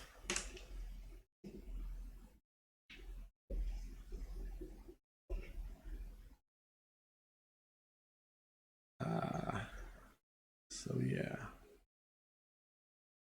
Wish was very spicy there. I hadn't thought about it. Adds consistency, and it even gives you the out of like tutoring up a protection for your Scapeshift. Let's say you have your Scapeshift in hand, you're against control, you cast Wish. They either counter the Wish and have one last counter to deal with Scapeshift, or they let it through and you fetch Veil of Summer. So I actually really like that. I actually really like that. This is a keep. We're up against Yorion. So this Searing Blaze is kind of dead, but also might be just good enough.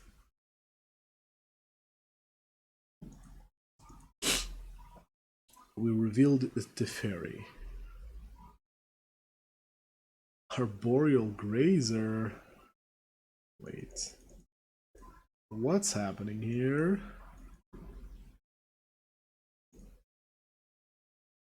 What's happening here? I'm legitimately confused. Legitimately confused is the theme of the day. Because I'm still confused about some decks on League 1. So this is a Teferi, which spells trouble for this Rift Bolt.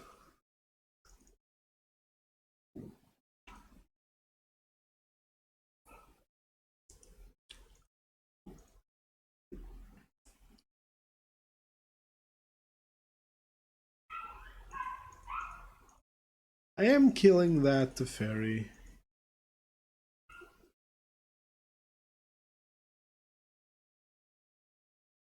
Because I have a Rift Bolt here, so that's fine.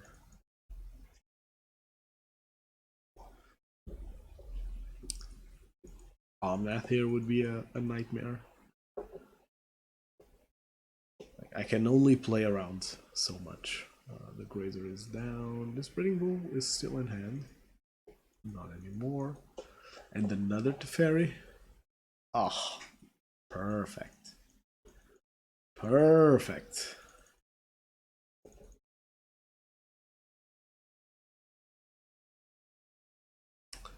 Anyways, I started blasting.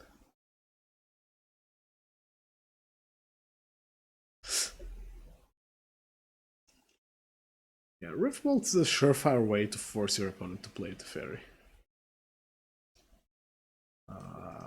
Which I've had it. I've seen it being relevant actually. More than. Okay, bring the Goblin Guide here. And I have a plan now. I have lethal in hand if he tries to tap out.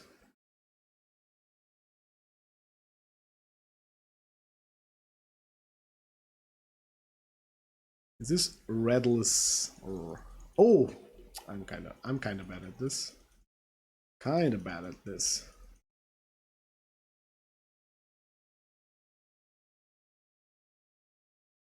I guess I can do it all now. Regardless.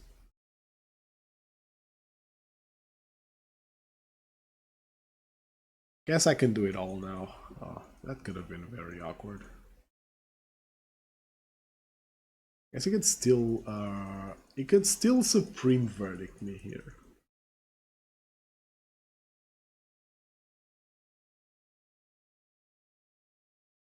Okay, sacrifice a creature.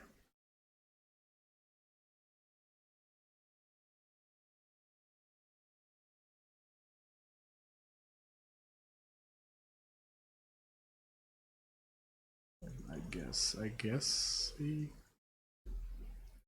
Oh, reveals prismatic ending too. That's annoying. He's still on a one spell clock. So I'm fine with this. I'm fine with this. Wait, why did he kill the fairy? Does he have another one? Oh, he has a Vindicate. And he puts Yorion in hand. Now I draw a bolt and I kill him? Nope. That's very annoying. I'm assuming he doesn't have anything other than Yorion now.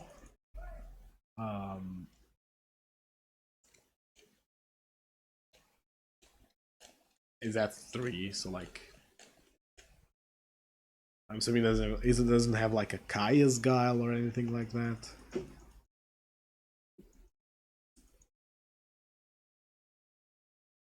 It might just have a handful of land.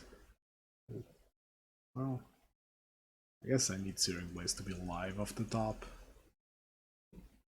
That also works. I have to play around him not having anything because I think he wouldn't have tapped out if he had something.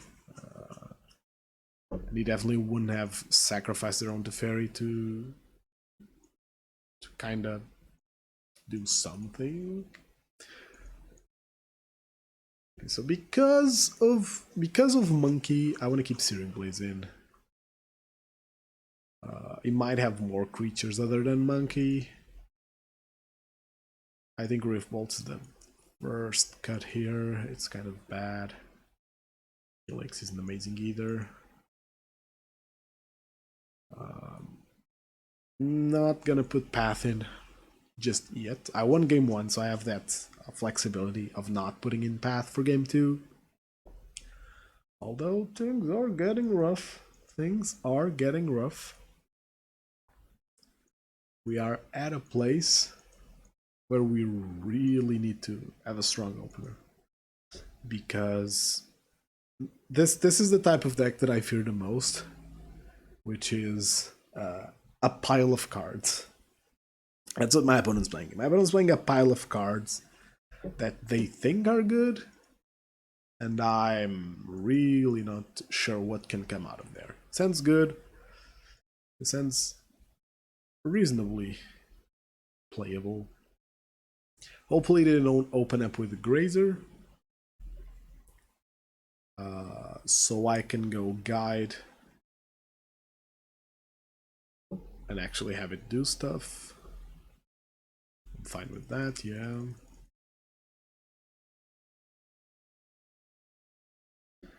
Leaning on advantage.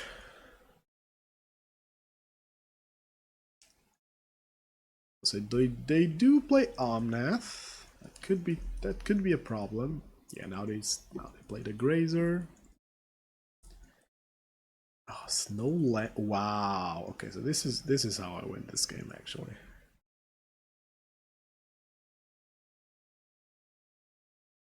My opponent keeps lands.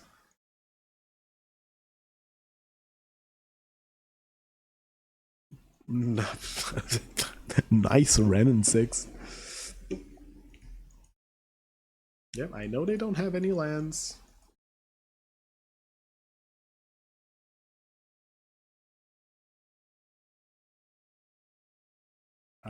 Let's see what they draw actually. Yeah, okay. Yep. Like, a terrible keep from my opponent actually.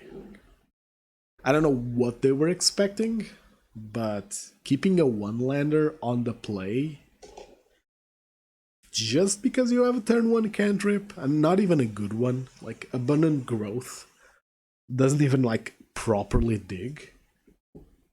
It's just kind of draws you a card. So yeah, very loose play from my opponent, but what can you expect from a Yorion player? You know, doesn't know math. Why would he know? He doesn't know math, so it actually tracks that he would keep that. Oh, okay, this is actually okay. A bit awkward on the damage front, but I think I can make this work. I go turn 1 Ronin, turn 2 Ronin plus Riftbolt, turn 3 I have my choice of card plus Ronin. Oh no, it's whatever that is.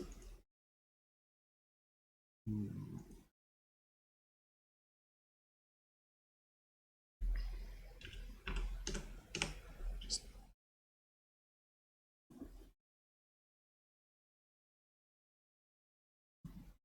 Ronin gonna get there.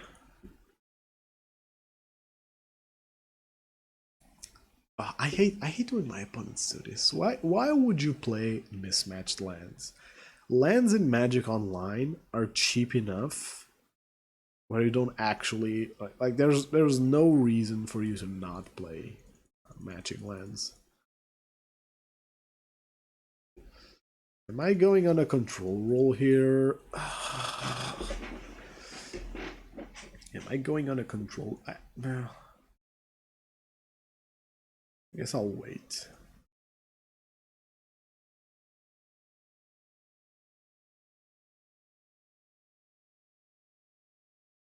I don't think I'm in trouble yet, and my next turn can be very control-y. Double removal into Ronin, still dealing some damage.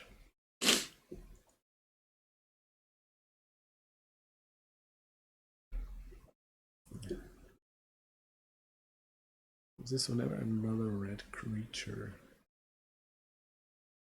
Oh, so it has like prowess for creatures. That's pretty cool. It's actually pretty cool.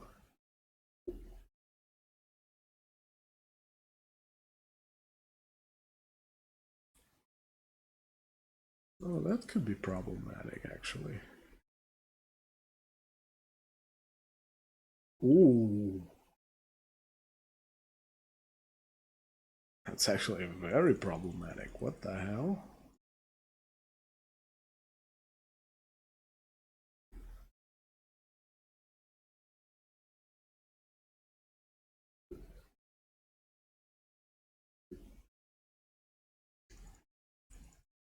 Okay, I am playing defense here.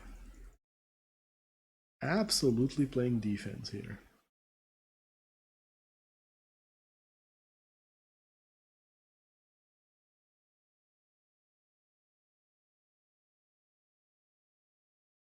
Fine with that.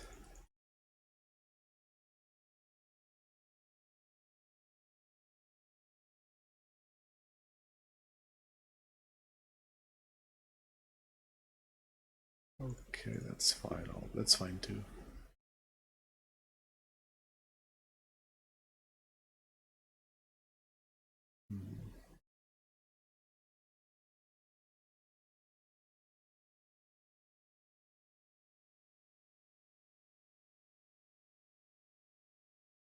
Well, I guess I lose to... Well, I guess I always lose to like Land Bolt or Land Goblin Grenade.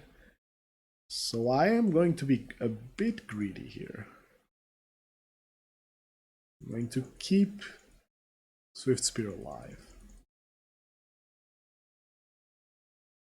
I'm going to keep Swift Spear alive. Do I want to go on the aggressor seat? I guess Ronin always goes on the aggressor seat.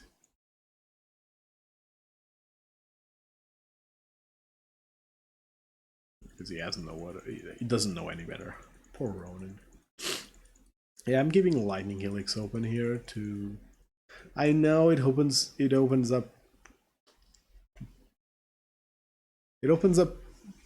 So it opens my... I'm opening myself up for like a loss off of any burn spell.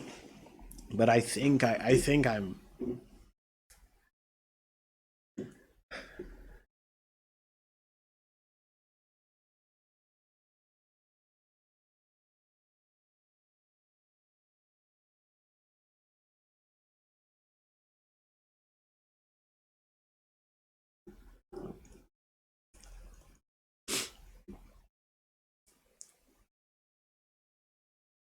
I can't play around this right now.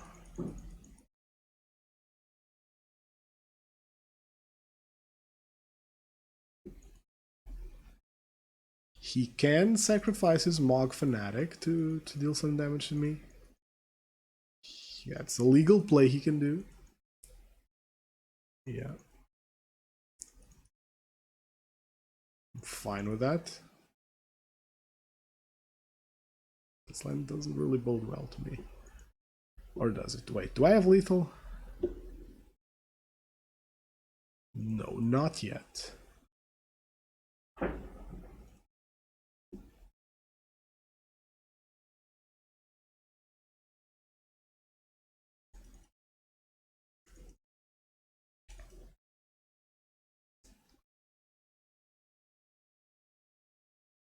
So I'm gonna do this for now.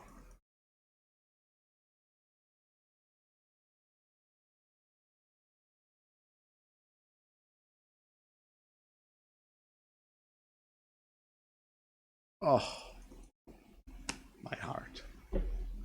Yeah, I can't really play around that. Can't really play around that.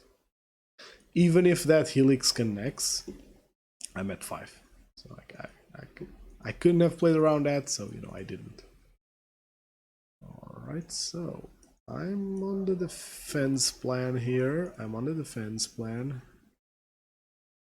Being on the defense plan means that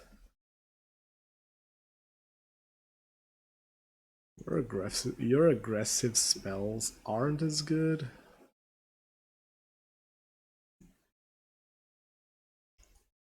If your aggressive spells aren't as... And yes, I'm absolutely bringing in Path just as more removal.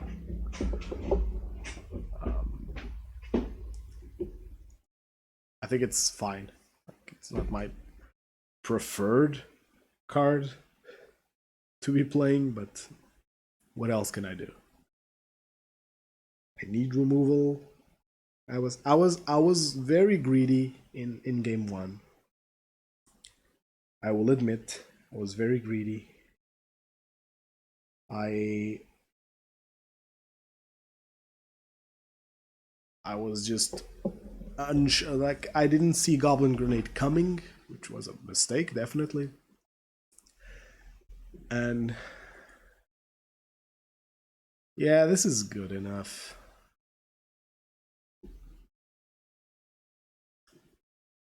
Do I want to save that bolt for turn 1 though?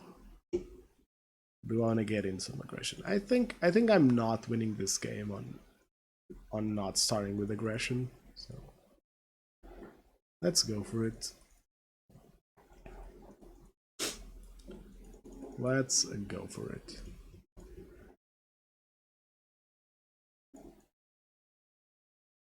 Okay, that's fine.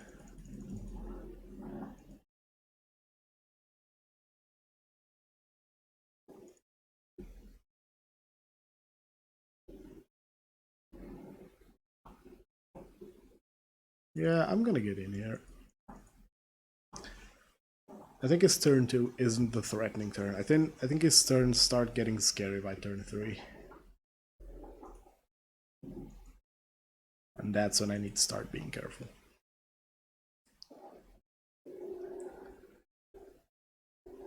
I should have enough removal to keep up. Should have enough removal to keep up. Honestly, game 3 was always.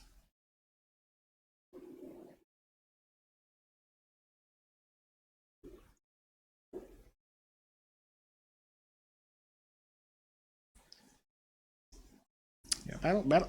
I didn't read this card in the previous game. I didn't know that it just.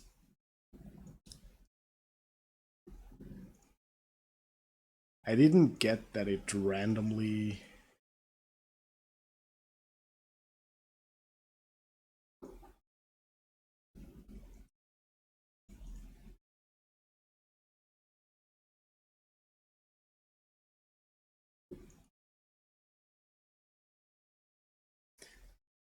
I didn't get that it randomly gave them a goblin.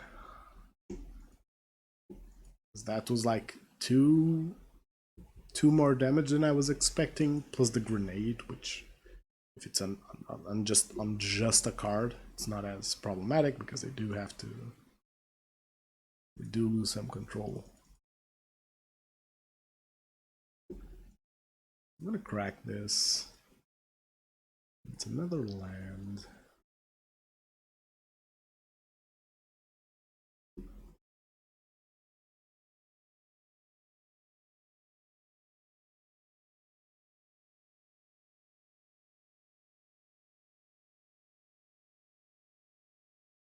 Are they putting both?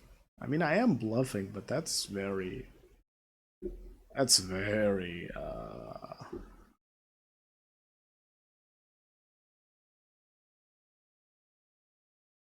I would never do that. I never put both in front of it.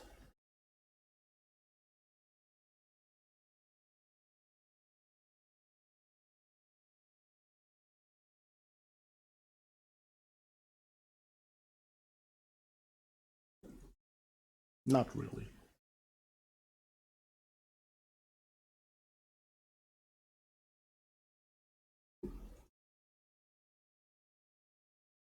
I guess War Marshal has that thing where he dies, right? He creates a goblin, but still, I that double block was very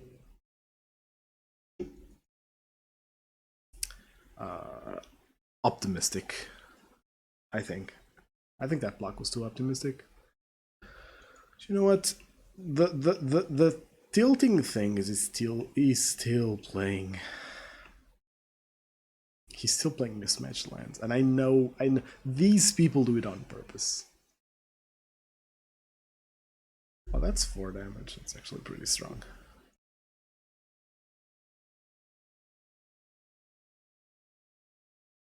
I'll keep up the. Well, maybe I shouldn't have. Actually, do I? Oh, I would have won.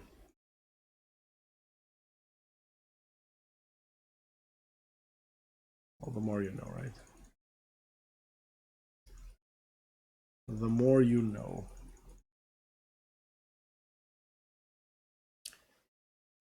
Yeah, this like this is the prime example where you could say, ah, see, if you had it on a mountain.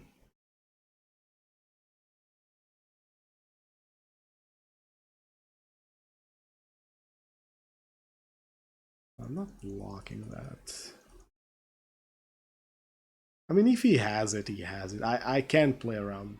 This is 2 damage. I take 3 to block it. I guess 2. I'm all. Yeah. Does he have the lightning bolt? Yeah.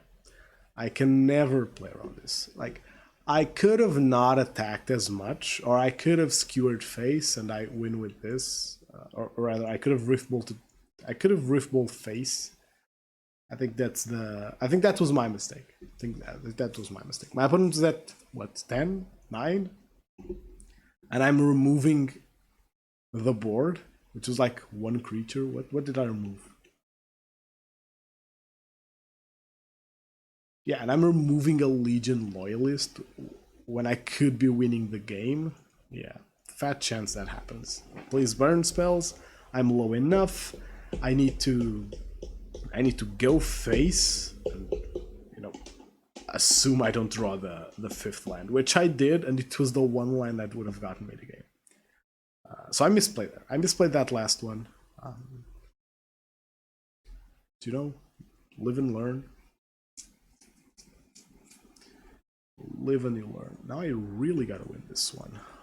This is not a great turn one play. It's just 14 damage. I guess I can keep.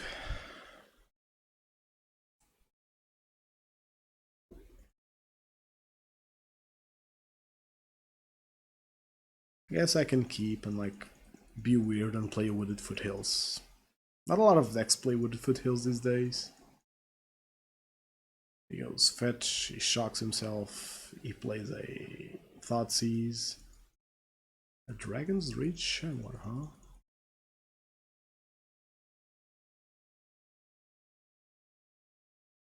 Okay. Yeah, I'm definitely not touching that. Even let me even let himself open to removal on that before he gets value for Bauble.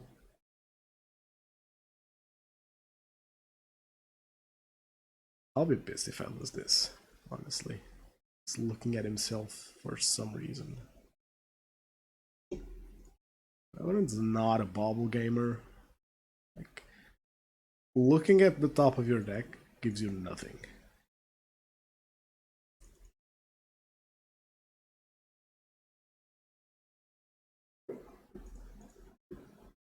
Okay, Skullcrack is fine.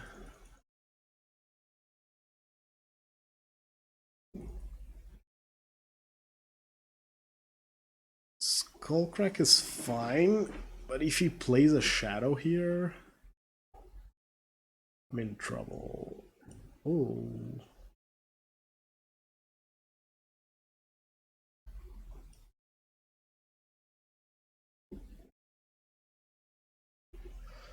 Okay, that's interesting. I need Boros Charm here. I need both. It's tempting to throw away the land.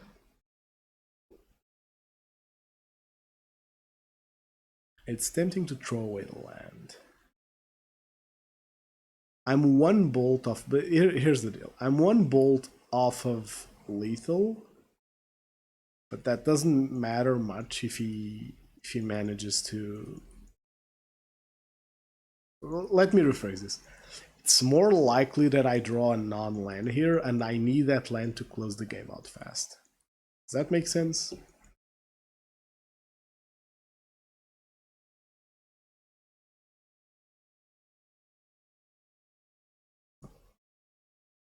I guess you could say I got punished.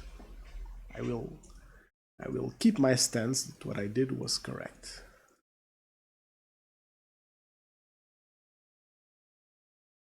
Again, let me reiterate it. It's more likely that I draw a non-land from that draw. And if I'm stuck with Skewer Skullcrack here and 2 lands, is at 6. I still need 2 turns, like in a worst case scenario, to win. Whereas here I'm just a spell away from winning. Even when you factor in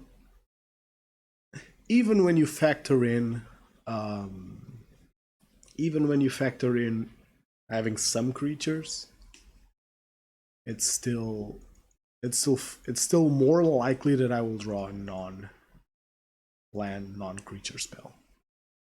Gets closer, it's still more likely.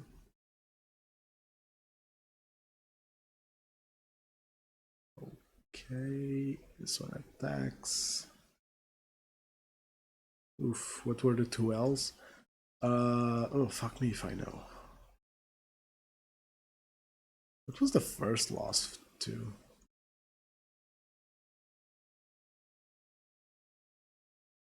Hold on, I lost. What was my? Oh, I know. I also Scapeshift. It's a bad matchup. It's a bad matchup.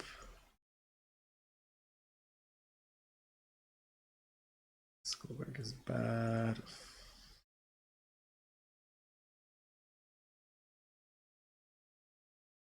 What am I cutting here? I guess I'm cutting some board control. So that's Scapeshift. It's a bad matchup. There's not much. There's not much you can do when they win on turn 4 and have like blockers and whatnot. And I lost to goblins.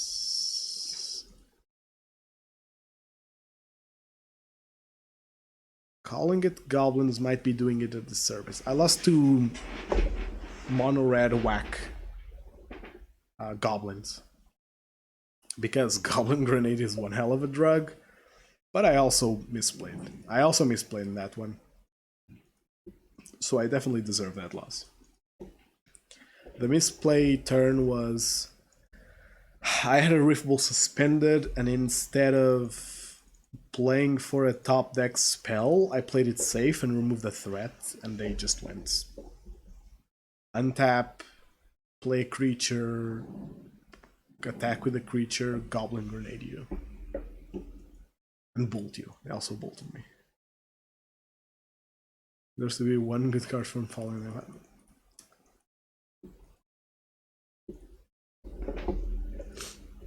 I guess I can't disagree there. So this is an awkward spot here, because I'm kind of reading Drown in the Loch. I'm kind of reading Drown in the Loch.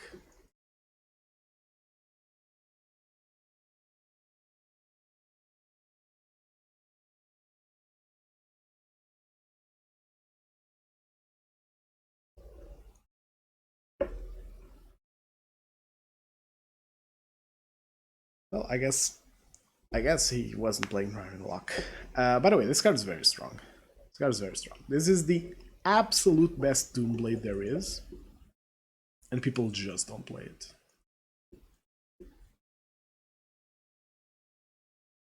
Which to me is unfathomable. Why wouldn't you play the best Doomblade there is? 2 mana destroy any creature? More of that, please. I didn't greed out on this attack. He very clearly had interaction. Or rather, he played as if he had interaction, and I'm not really one to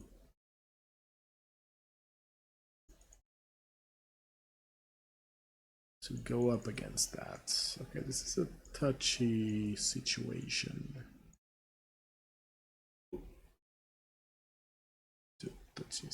He can lose life on demand with that, so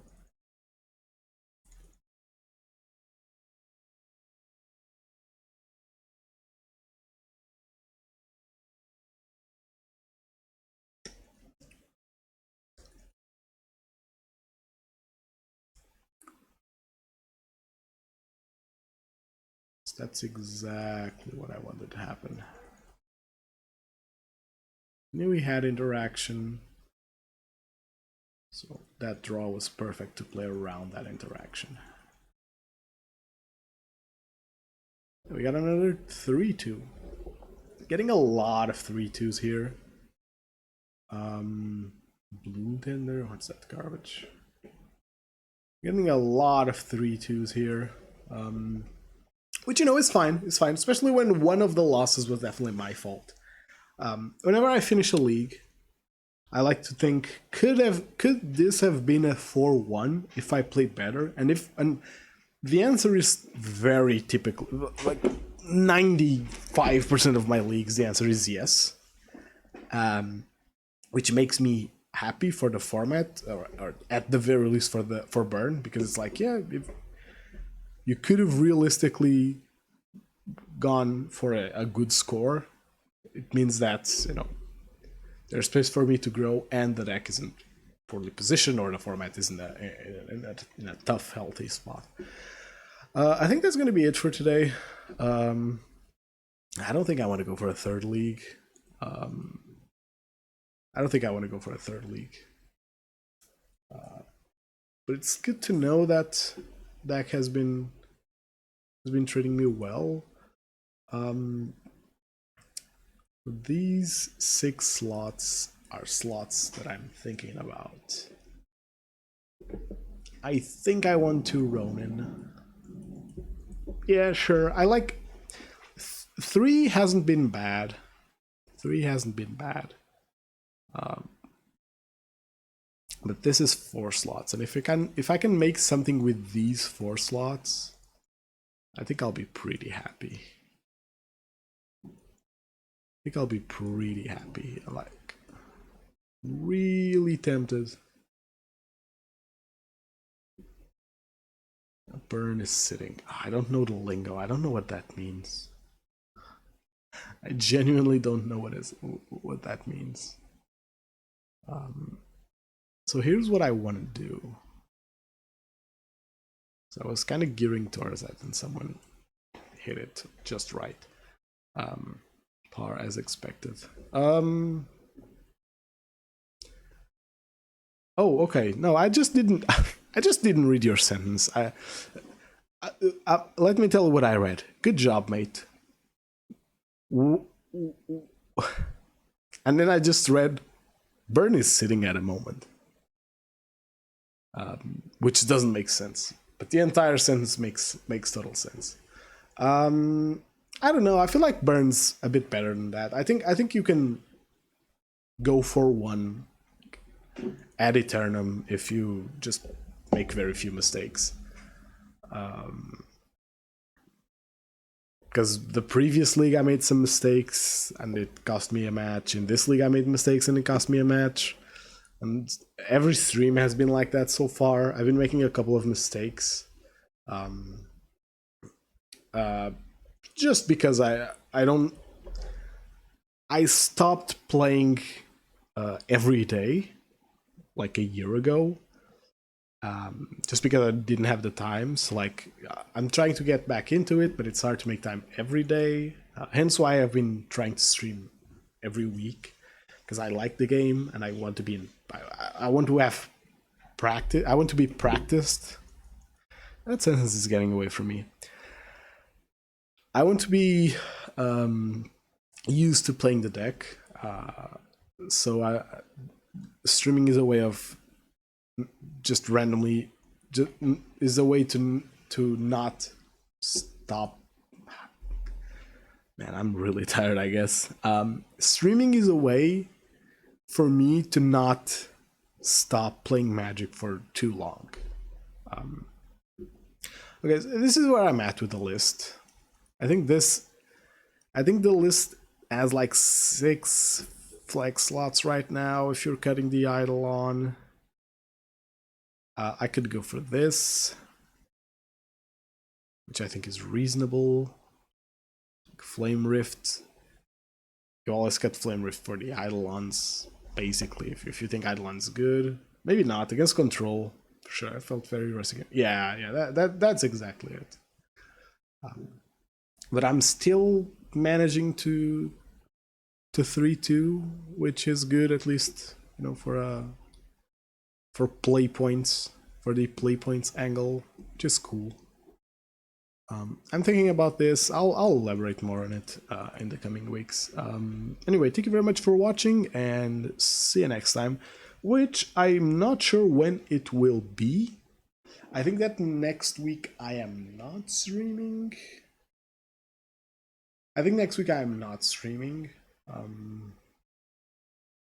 I don't think I can squeeze in a day, a weekday for it. I don't think I can, but if that's the case, then I'll see you in 2 weeks. Have a good one.